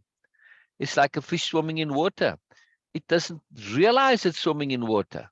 That's just its environment. It is what it is, right? It doesn't think it's different to anything else. It just assumes it to be normal, right? We have to experience the other in order to be aware that we are in what we're in, right? Why the word crucible? Crucial, not crucible. Crucial. It is a crucible. Yes, this environment, this situation that that Camillus is in is a crucible for him, a crucible of conscience, a crucible of awareness, and particularly a crucible of worldview, and also this crucible of assumptions. That one simple mistaken assumption there, yes, that he just believes what he thinks is, he assumes that this is so for Ursula. That's your thinking, Camillus. Ursula actually made it clear it was not hers, but he didn't hear it. Yes, if we go back to the previous slide, right? Or where that was, where she said this, right? I want to be noble, Ursula shouted with realization. Ursula shouted with realization. She's now saying the deeper points are coming out to her. I want to be noble. She didn't just say, I want to be a noble. That's how she started. And then Biella said, and, right? So she says, I want to be a noble.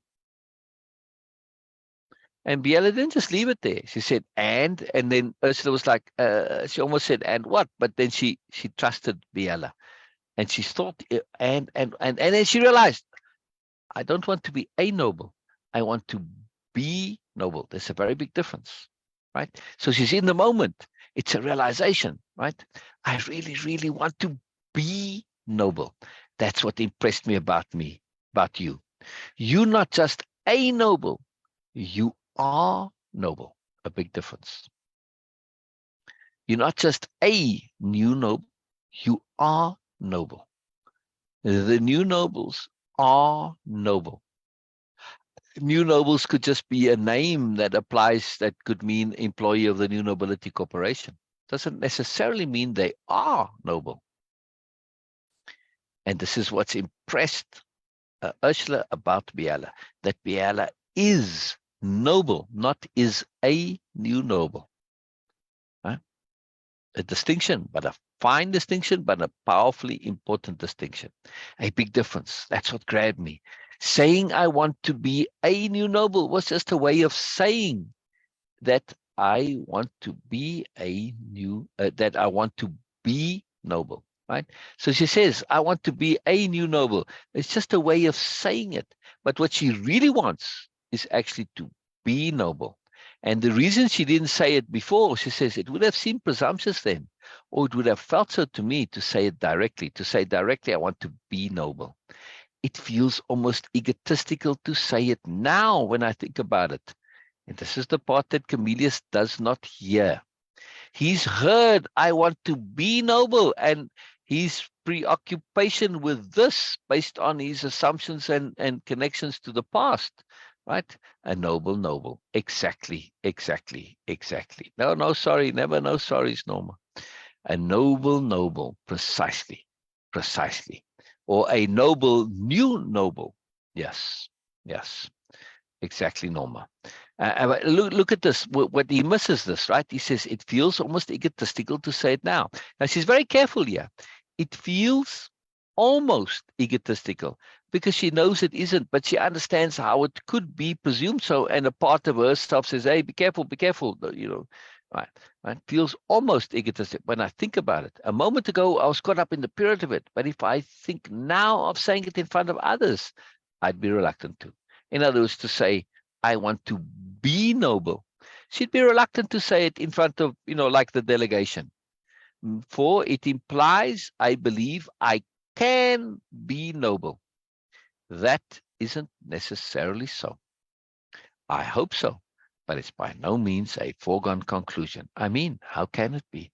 This part here, this humility, yes, this humility, this absolute discernment and depth of awareness and the finesse to distinguish between the two, to say, just because I say I want to be noble, for me, does not imply that I think I can be. For someone in the superiority paradigm, if they said, I want to be noble, all huffy and puffy and important, of course they believe that they can be.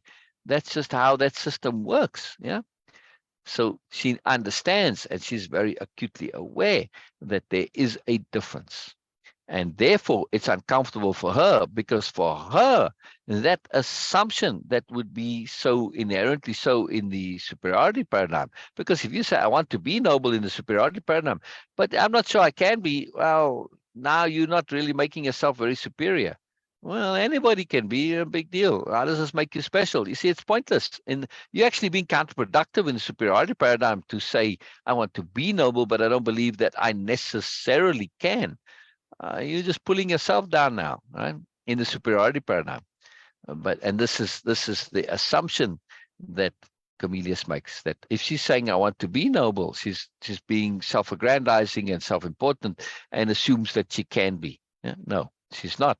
But again, he heard this part. He only heard I want to be noble, and it brought up that reaction that he was trained, that if somebody says this, they are being egotistical and super egotistical and narcissistic and blah, blah. And so he didn't hear this last part. Yeah. That bubble awareness that we were talking about earlier. Yes.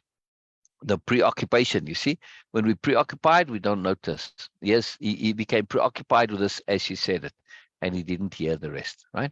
He only saw that one aspect of things. It's very cool, right, Bina, that we spoke about this, and here's an actual example of it. Yeah, Bina? No, it's not a bloodline here, Norma. Sorry, I don't understand what you mean there. The whole point of the story is that it's got nothing to do with bloodlines. Oh, that is completely opposite of. Yeah. No bloodlines involved. Absolutely not. This is a myth. It's the greatest myth of hereditary. Yes, sometimes your characteristics get passed on from your ancestors, but other times not. And when we look at this, I mean, just look at royalty and like a successful leader or king or whatever, right? Are their children necessarily good? No, absolutely not. Sometimes yes, sometimes no. It's hit and miss. Mostly it's no. So where, If it yeah, is deliberate, whatever they have been choosing, then it becomes a kind of a family culture. So it's a nurturing yeah, environment. So the future right, generation also just keep growing into that environment. Then it exactly, becomes something exactly. for them. It's like so it Yes, can be heredity, of course, a gene right, passed into that, but right. it can be because of this deliberate choice making Precisely, their parents and precisely. forefathers mainly do. Precisely. The seed grows relative to the environment, not necessarily the inherent seedness. Take that same seed and put it into a toxic environment. Literally, take Yes. any seed, and then you see how trees and things where there's toxins in the ground, they grow in a distorted way. Yeah, it affects Yes. them. They may have extra long branches or crimped branches, whatever. You can see it in trees, particularly. They don't do particularly well. They still grow, but they're not growing ideally. So when we understand this, we say what we believe to be hereditary is actually environmental. There's a little bit of heredity involved because you can see it with twins who grow up in different environments, and they can be very different as a result, but still retain some similarities, which is the DNA part. But this was always fascinated me as a kid. The question was always nature or nurture. And I said, but it's so obviously both, but your framing of the question has compartmentalized it into opposites. And it was always a question, is it nature or nurture? And people got messed up simply because the question was flawed. They never questioned the question. So they tried to make an argument for how it was environment and how it was hereditary. Like, come on, it's so obviously both. Yes, and of the two, environment is profoundly more important than your hereditary, your DNA. Environment can completely override your tendencies. Your DNA only gives you a certain tendency to be in a certain way or not. And you don't have to follow that. You just have a greater proclivity for it, maybe, right? But that doesn't mean that, yeah. Oopsie. Sorry. Right. Norma says, so how is their nobility defined? Right? How is Biella noble, but Ursula not? Well, Oh, again, go back into this question here where we were, Norma. And Biella says, we all have this in us. It's not whether you are noble, it's about knowing how to be noble. There's a very big difference. So she's saying that they are both noble. The question is to learn how to express it, how to be it, how to connect to it, how to use it. Yes. So it's not that Biella is noble and Ursula is not. They are both noble. Biella is simply more practiced at being her nobility that's inside her, right? She knows this is the techniques and the mindset. She understands how it works, what it's about, what precisely it is, etc. We all have this tendency in us, or this possibility, this opportunity. We all have it. We just need to activate it. So it's like the nobleness inside us is a seed. It needs the right environment to grow and prosper and bloom and blossom. Nobelia is such an environment. It has nothing to do with inherentness. Yes, it's just environment. It's just environment, and of course, choice. Yeah, we all have it, but we don't all choose to activate it because nobleness is a bonus thing. It's like a tree flowers, and it flowers in order to attract the bees to make fruit. But what if it has flowers that it just has flowers for the pure sake of the beauty of it? They're bonus flowers. They're not making fruit. There's no stamens and whatever, no pollen in there. And that's it. They're just there for beauty purely. Right? I mean, flowers on plants and trees, they're there for a purpose, right? They lead to fruit or seeds, yeah, which is fruit. Yeah, yeah. Oh, wonderful, Norma. Wonderful, wonderful, wonderful. Yes. So nobility is a choice of behavior, a deliberate choice of bonus behavior. Bonus, bonus. You don't need to do it. You don't need to do it. Yeah. It's just activating that which is inside us. We all have this ability to do so, but we don't have to. That's the point here. And this will be mentioned many times. This is about people who just have this as a choice to do so. I mean, you could say we all have a ability to be artistic, but we don't all choose to activate it. Well, nobility, artistry is the same thing, yes? And you know, the more you practice your art, the more you train the brain to be more artistic, whether it be painting or singing or poetry or whatever. And the same with nobility. And the same with anything. It's just a matter of choice and activation, focus, attention, in other words, yes? So we all have the nobility in us, but we don't necessarily pay attention to it or want to. And sadly, the superiority paradigm, the one thing it fears is nobleness. True nobleness, it tries to squash it. And it's the grandest trick of the superiority paradigm to use this nobility to refer to those who are the most ignoble of all. The worst of everything was those who called themselves the nobility. Yeah, it is a massive, wonderful disguise. It's literally that, well, not literally, but the exact equivalence of the sheep, the wolf in sheep's clothing. Yes, this is the most ignoble, putting on this cloak of, oh, no, well, look at us. And of course, because we are so influenced by labels, labels affect perception. Well, they're the nobility. They must be noble, otherwise they wouldn't call themselves. That obvious logic, one step thinking, you don't think further. Then people don't assume that people can be so deceptive because they're good people. They're not aware of the depths of the superiority paradigm, right? Very, very powerful. Are you going to tell us more as the story evolves? Absolutely. Absolutely, Norma. Absolutely. Absolutely. This is why this chapter is so important, yes? Because it is now bringing into form. Remember, we're going through this very slowly. If you were to read this as a book, we're only on chapter 7, I mean, you'd be here in an hour or 2 or 3. It would all be continuous, right? So it seems like we've taken a long time to get to this. But we're going to, and there's more to come, lots more on what it means about being noble. This is only the start of it. So yes, I mean, the entire series is about it because it's a huge, huge topic.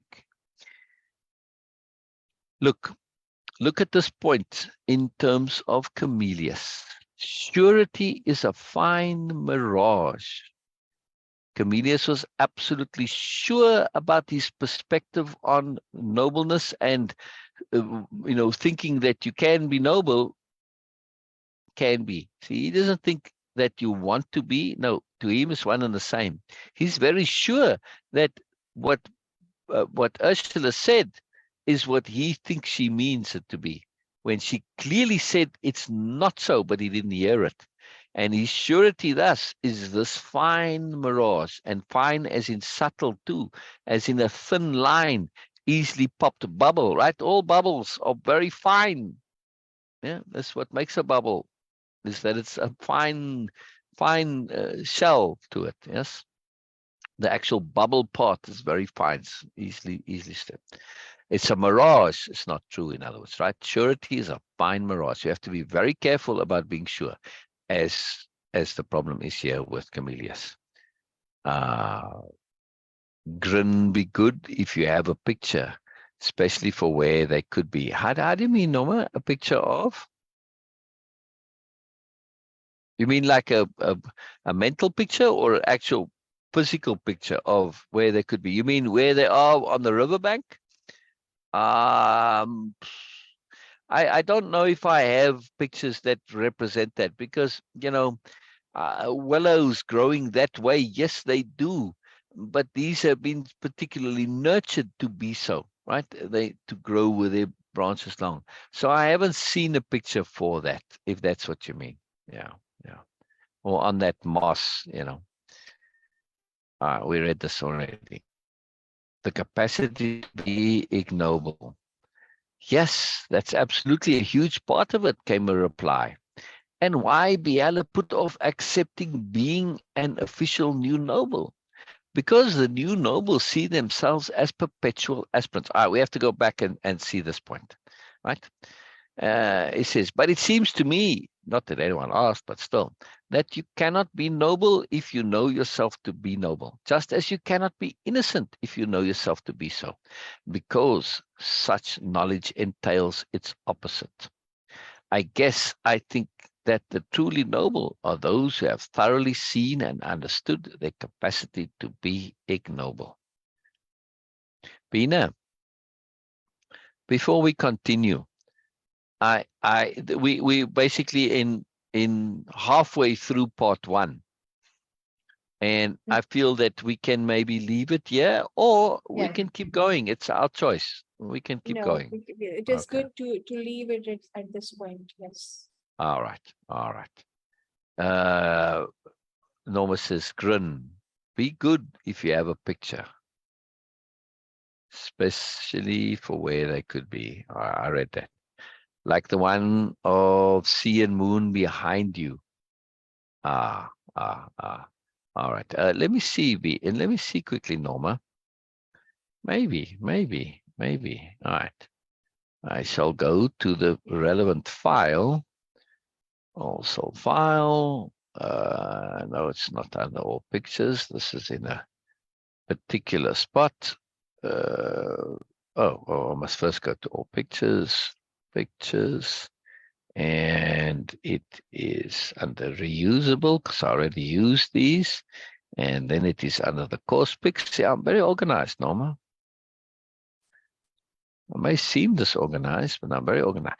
These are all the pics that I've used in the various different courses, right? And you'll see many of them here. You see, these are all Nobelia pictures here. Let me make this full screen so that we see the pictures very nicely, right? So these are all of what Nobelia could be. Now, of course, this is based on humans and Earth, and Nobelia is a different place, but, none of them are exact. They all indications of possibility, and you have to extend that and take it further.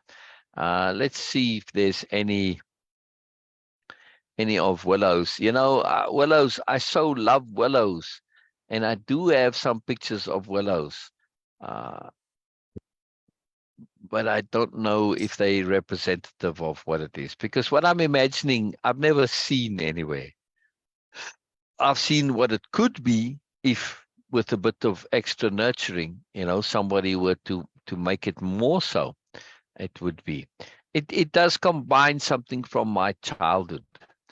In the back of our childhood home, there was it was a pond at that time, but it was actually a swimming pool, and it had raised earth sides. It wasn't flat level with the ground, right? They just made mounds, and so it was like you walked up a little mound, and then there was but it had been neglected, and it had lilies and frogs and things, so it was a pond. It wasn't a swimming pool. It was originally intended to be a swimming pool. And around the side and the back of it were these 3 huge willow trees, which I loved. They were just too fantastic. Behind the willow trees you had the pond coming out of the house, and to the right, the back of the house, and to the right was 1 willow tree, 2 willow trees, and then slightly on the corner a 3rd one. And then a little bit further back from that, there was this whole little grove or copse of reeds, but the reeds had died already. For lack of water, I guess. Why, I don't know. But anyway, they were dried. But in this copse of weeds, it was quite dense. There were little paths that you could walk through, right? So now I just combine. I still love going there and hanging out in there. It was very private, and being up in the willow tree, same thing. But in those reeds, you were very private and enclosed, and you were being hugged by them. And so I just combined the two, the willow trees, the reeds, right? Instead of that effect by reeds, I just made it with the effects of the branches going down to the ground, right? So dense that you feel inside it. I never forgot that. Oh, what was that, Bina? Say again? No, it was not me. It was just in the background. Oh, okay. Okay. So we see all this magic of Nobelia, but I'm looking to see if I have something on that. I don't think so, Norma. But anyway, this is a fun file to go through. You see all the little background things that we use. It's a huge file. There's a lot of it. And Yes. there's much that I used that I didn't save in this file. I didn't do it right away from the start, and I just sort of used it, and it's inside slides, but I didn't keep it as a separate file. So let's see. Wasn't there something here now? No. No, like I say again, this is a very unique thing that's been created. All right, this tunnel is too wide. It's, but they like these tunnels. They love this enclosedness like that, and open too. Remember, they come out of it, right? And there's this moss grass that's open now that they're walking on, right? So you get the both, you had the hugness, and then you have the expansiveness. It's not either or. They do, and it's not opposites either. They like this entire range of experience, all perspectives. Yes. Yeah. A diamond, if you occlude a facet of a diamond, in other words, if you were to just take a marking pen and you put that black marker on one of the facets of your diamond, see what happens. Try it and see. Yeah. No, what will happen? Yeah.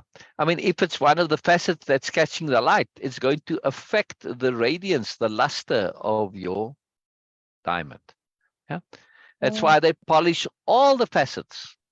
They don't leave any facet unpolished. If you look at the diamond after they cut it, you can't see through it. It's occluded. It's it's like very scratched glass. You can't see through it. So they have to polish it to get rid of all that so that you can see through it. And this is very important. And this is the new nobility. Understand this. All facets of the diamond need to be polished to make it share its magic. Now, maybe one is not going to make all that difference, but just keep going. Leave only one facet polished and leave the rest unpolished. Then what do you have? Nothing. Yeah, and that's typically when we have that one single perspective only. We now see through from the inside, and we're seeing through this one window. And it's all wonderful to us, but we don't even realize that we have all these others that are blocked to us. Yeah? Yes. So it's very important. All right, look at all this magic. Yes, we're going to leave in a moment, Abina. I just want to scroll a little bit more. We're nearly at the end here. I'm scrolling so fast, I may miss things. But I know I had some Yeah, maybe you can imagine, you see there's the kind of cops in the tunnel that they're walking through, Norma. Now, maybe when we see it full screen, yeah, maybe, okay, those aren't exactly willows, but you see, you can sort of maybe picture and imagine that these little paths that they're walking through in there. I don't, it's not really that, but we can use it to imagine, right? Kind of interesting painting, actually. I thought I did have some pictures of willows. Maybe it's in a different file that I used it for something else. I know I have, but I got zillions of pictures, Norma. Zillions and zillions, and they're just all wonderful. They're all quite magical. Yeah. It was here where this trunk is. This trunk, yeah. See, the trunk has a willow tree behind it. The treasure chest. And that's what I remember, and I thought there would be more photos. I was looking for that one, actually. I thought there were more willow photos relative to that. That was part of a story that involved willows. I don't know. Let's see.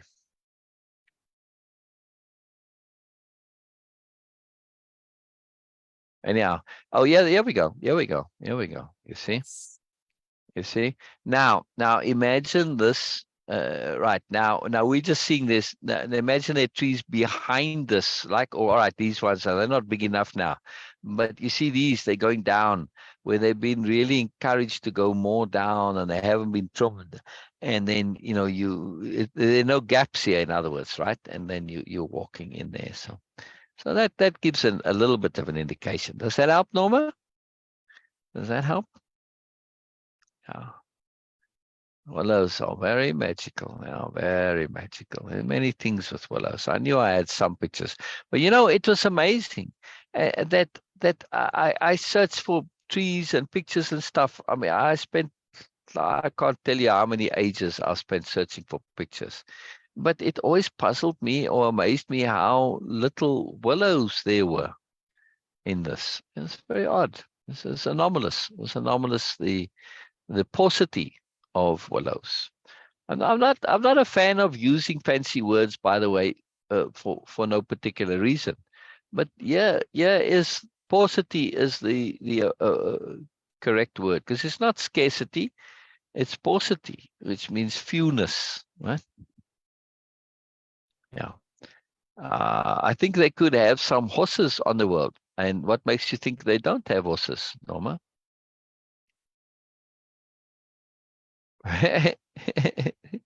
Just because it's not mentioned doesn't mean they don't have it. They absolutely do. They love horses and they love horse riding, and they have a very unique system, right, with the horses. In a system in which they create an environment in which the horses get to choose whether they interact with the humans or not. They're encouraging them. They show them the benefits, and the horses learn this, and they shift their paradigm, and they end up choosing. And the horses enjoy being ridden thus. Yes, it's like a dog that brings you the lead. That said, let's go for a walk. Yeah, same system. A very profound system. So yes, there are no roads on Nobelia, but there certainly are trails. And yes, they enjoy walking, but they also enjoy horse riding. Yes, but again, they when they ride with the horses, they don't use bridles. It's all dressage. Now, okay, being very particular here, right? Like I was saying, deportment, there's a lot more to it. Dressage is the art of moving your horse through your basically your legs, your body weight shift, intent, and everything. It's the most profound thing. It's actually, I think it's an Olympic sport even, right? And you see they get the horse to do all sorts of things, but they don't use the bridle. Very profound. The bridle being the thing that goes to the bit in the mouth that you control, right? Or through the reins. Yeah. With dressage, you say, no, none of that. You're using your knees, your legs, your hold, your shift, your weight, all that to control the horse. Now, at least to guide the horse and share with the horse. Because the bridle is uncomfortable. It's not a fun thing. You're putting a piece of metal in your mouth, right? And you can't right? And then it pulls on the side of your mouth and it's uncomfortable, and that makes you turn your head, and that makes you go with, yeah. So you're using discomfort to make the horse go, but it's not necessary. Horses can be trained to respond to you without that, which is what dressage is all about. I mean, look it up, right? DRESSAGE, dressage. I'll type it. Yeah, I mean, normally you probably know what it means, but because it's such a big part of English culture, that's where it comes from, right? Well, maybe not originally, but at least as we know it now, just through the British Empire and it's spreading all of its stuff. It's a very powerful thing. So for the new nobility, they said, wow, we're going to do this and do it where the horse is going to enjoy this, and because they want to. Because, man, to interact with a being that's more than you, this is a profound thing. Yes. They don't see it as servitude, they see it as opportunity. And this choice is very key. It's very key to this type of interaction. Yes. Yeah. It's very, very, very key. It's a very, very subtle thing that they do. And it's a very sophisticated, very profound, very time-consuming activity. But nonetheless, those who are into horses, that's what they do. It's a bond. It's a bond. It's a bond, like it is with dogs and cats. It's a very different way of doing things. Yes, exactly. Princess Anne she was good at show jumping, and she was actually in the Olympics for show jumping. I don't know if Princess Anne did dressage. I know she did show jumping, but I don't know if she did dressage. She may have, because she was totally a horsewoman, and she was very adept. Like I said, she represented England in the Olympics. She was very cool. Yeah, good for her. I liked Anne. She's my favorite royal of all time. Yeah. Yes, definitely was a good one. All right, we'll leave it there. Bina, any comments? Thank you so much, Norma, for bringing and asking those questions, because Oh, yes. or for anyone who is listening, just joining now, your questions are really profound because it provides more context, more details Yeah, about the things. yeah, what yeah, I yeah. what I was observing in this, that it gives more insights, not about the environment, but about our own self. For me, this story is just making me more aware of my own self. This is very interesting. Sometimes you just get Yeah, into that yeah. inner discussion with yourself, that okay, oh, was it like, yes, where are you, where are you standing now, right now? Being impeccable is a huge deal. Now it's like being noble. This is a big, huge thing. So far, just trying to be impeccable is for me is a big, huge focus right now. Being noble at some point, maybe, who knows? But as Arshla says, I like this attitude that she says that I want to be noble.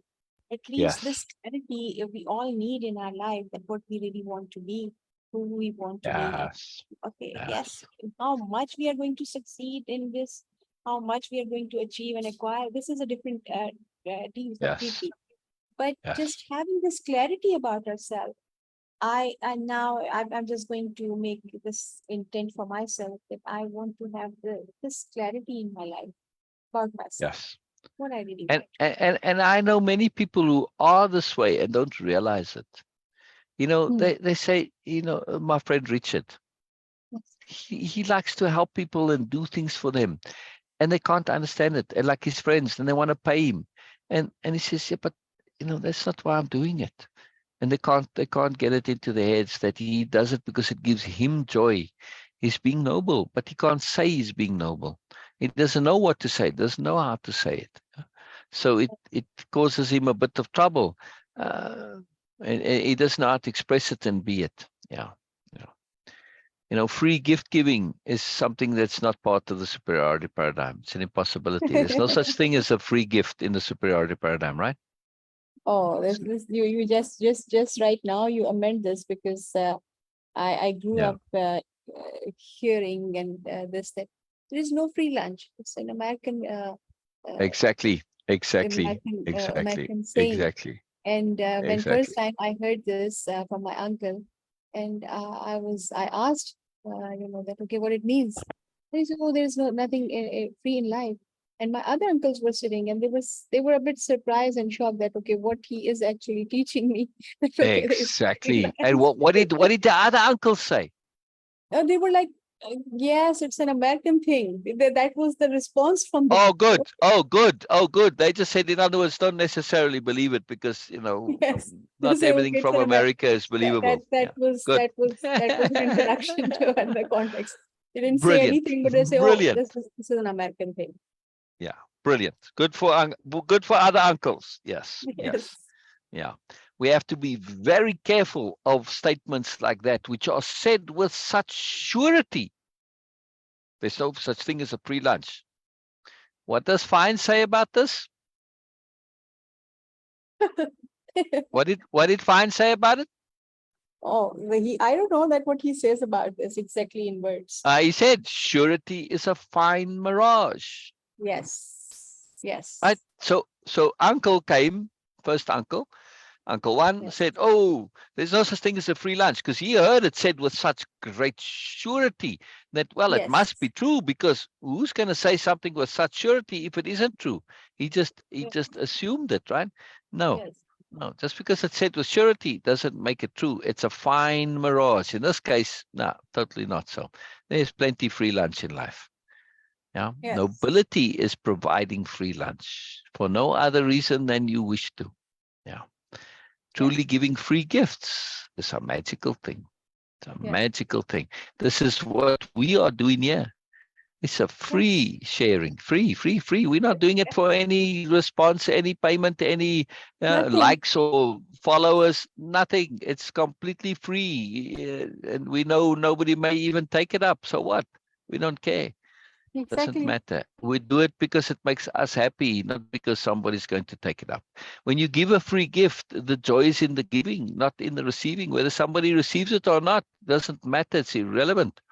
What they do with that gift, if it's free, you can burn it, you can throw it away, you can spit on it, you can do whatever. It doesn't make any difference to me. I'm still going to get the joy out of having given it. Yeah. Your choice of what you do with it.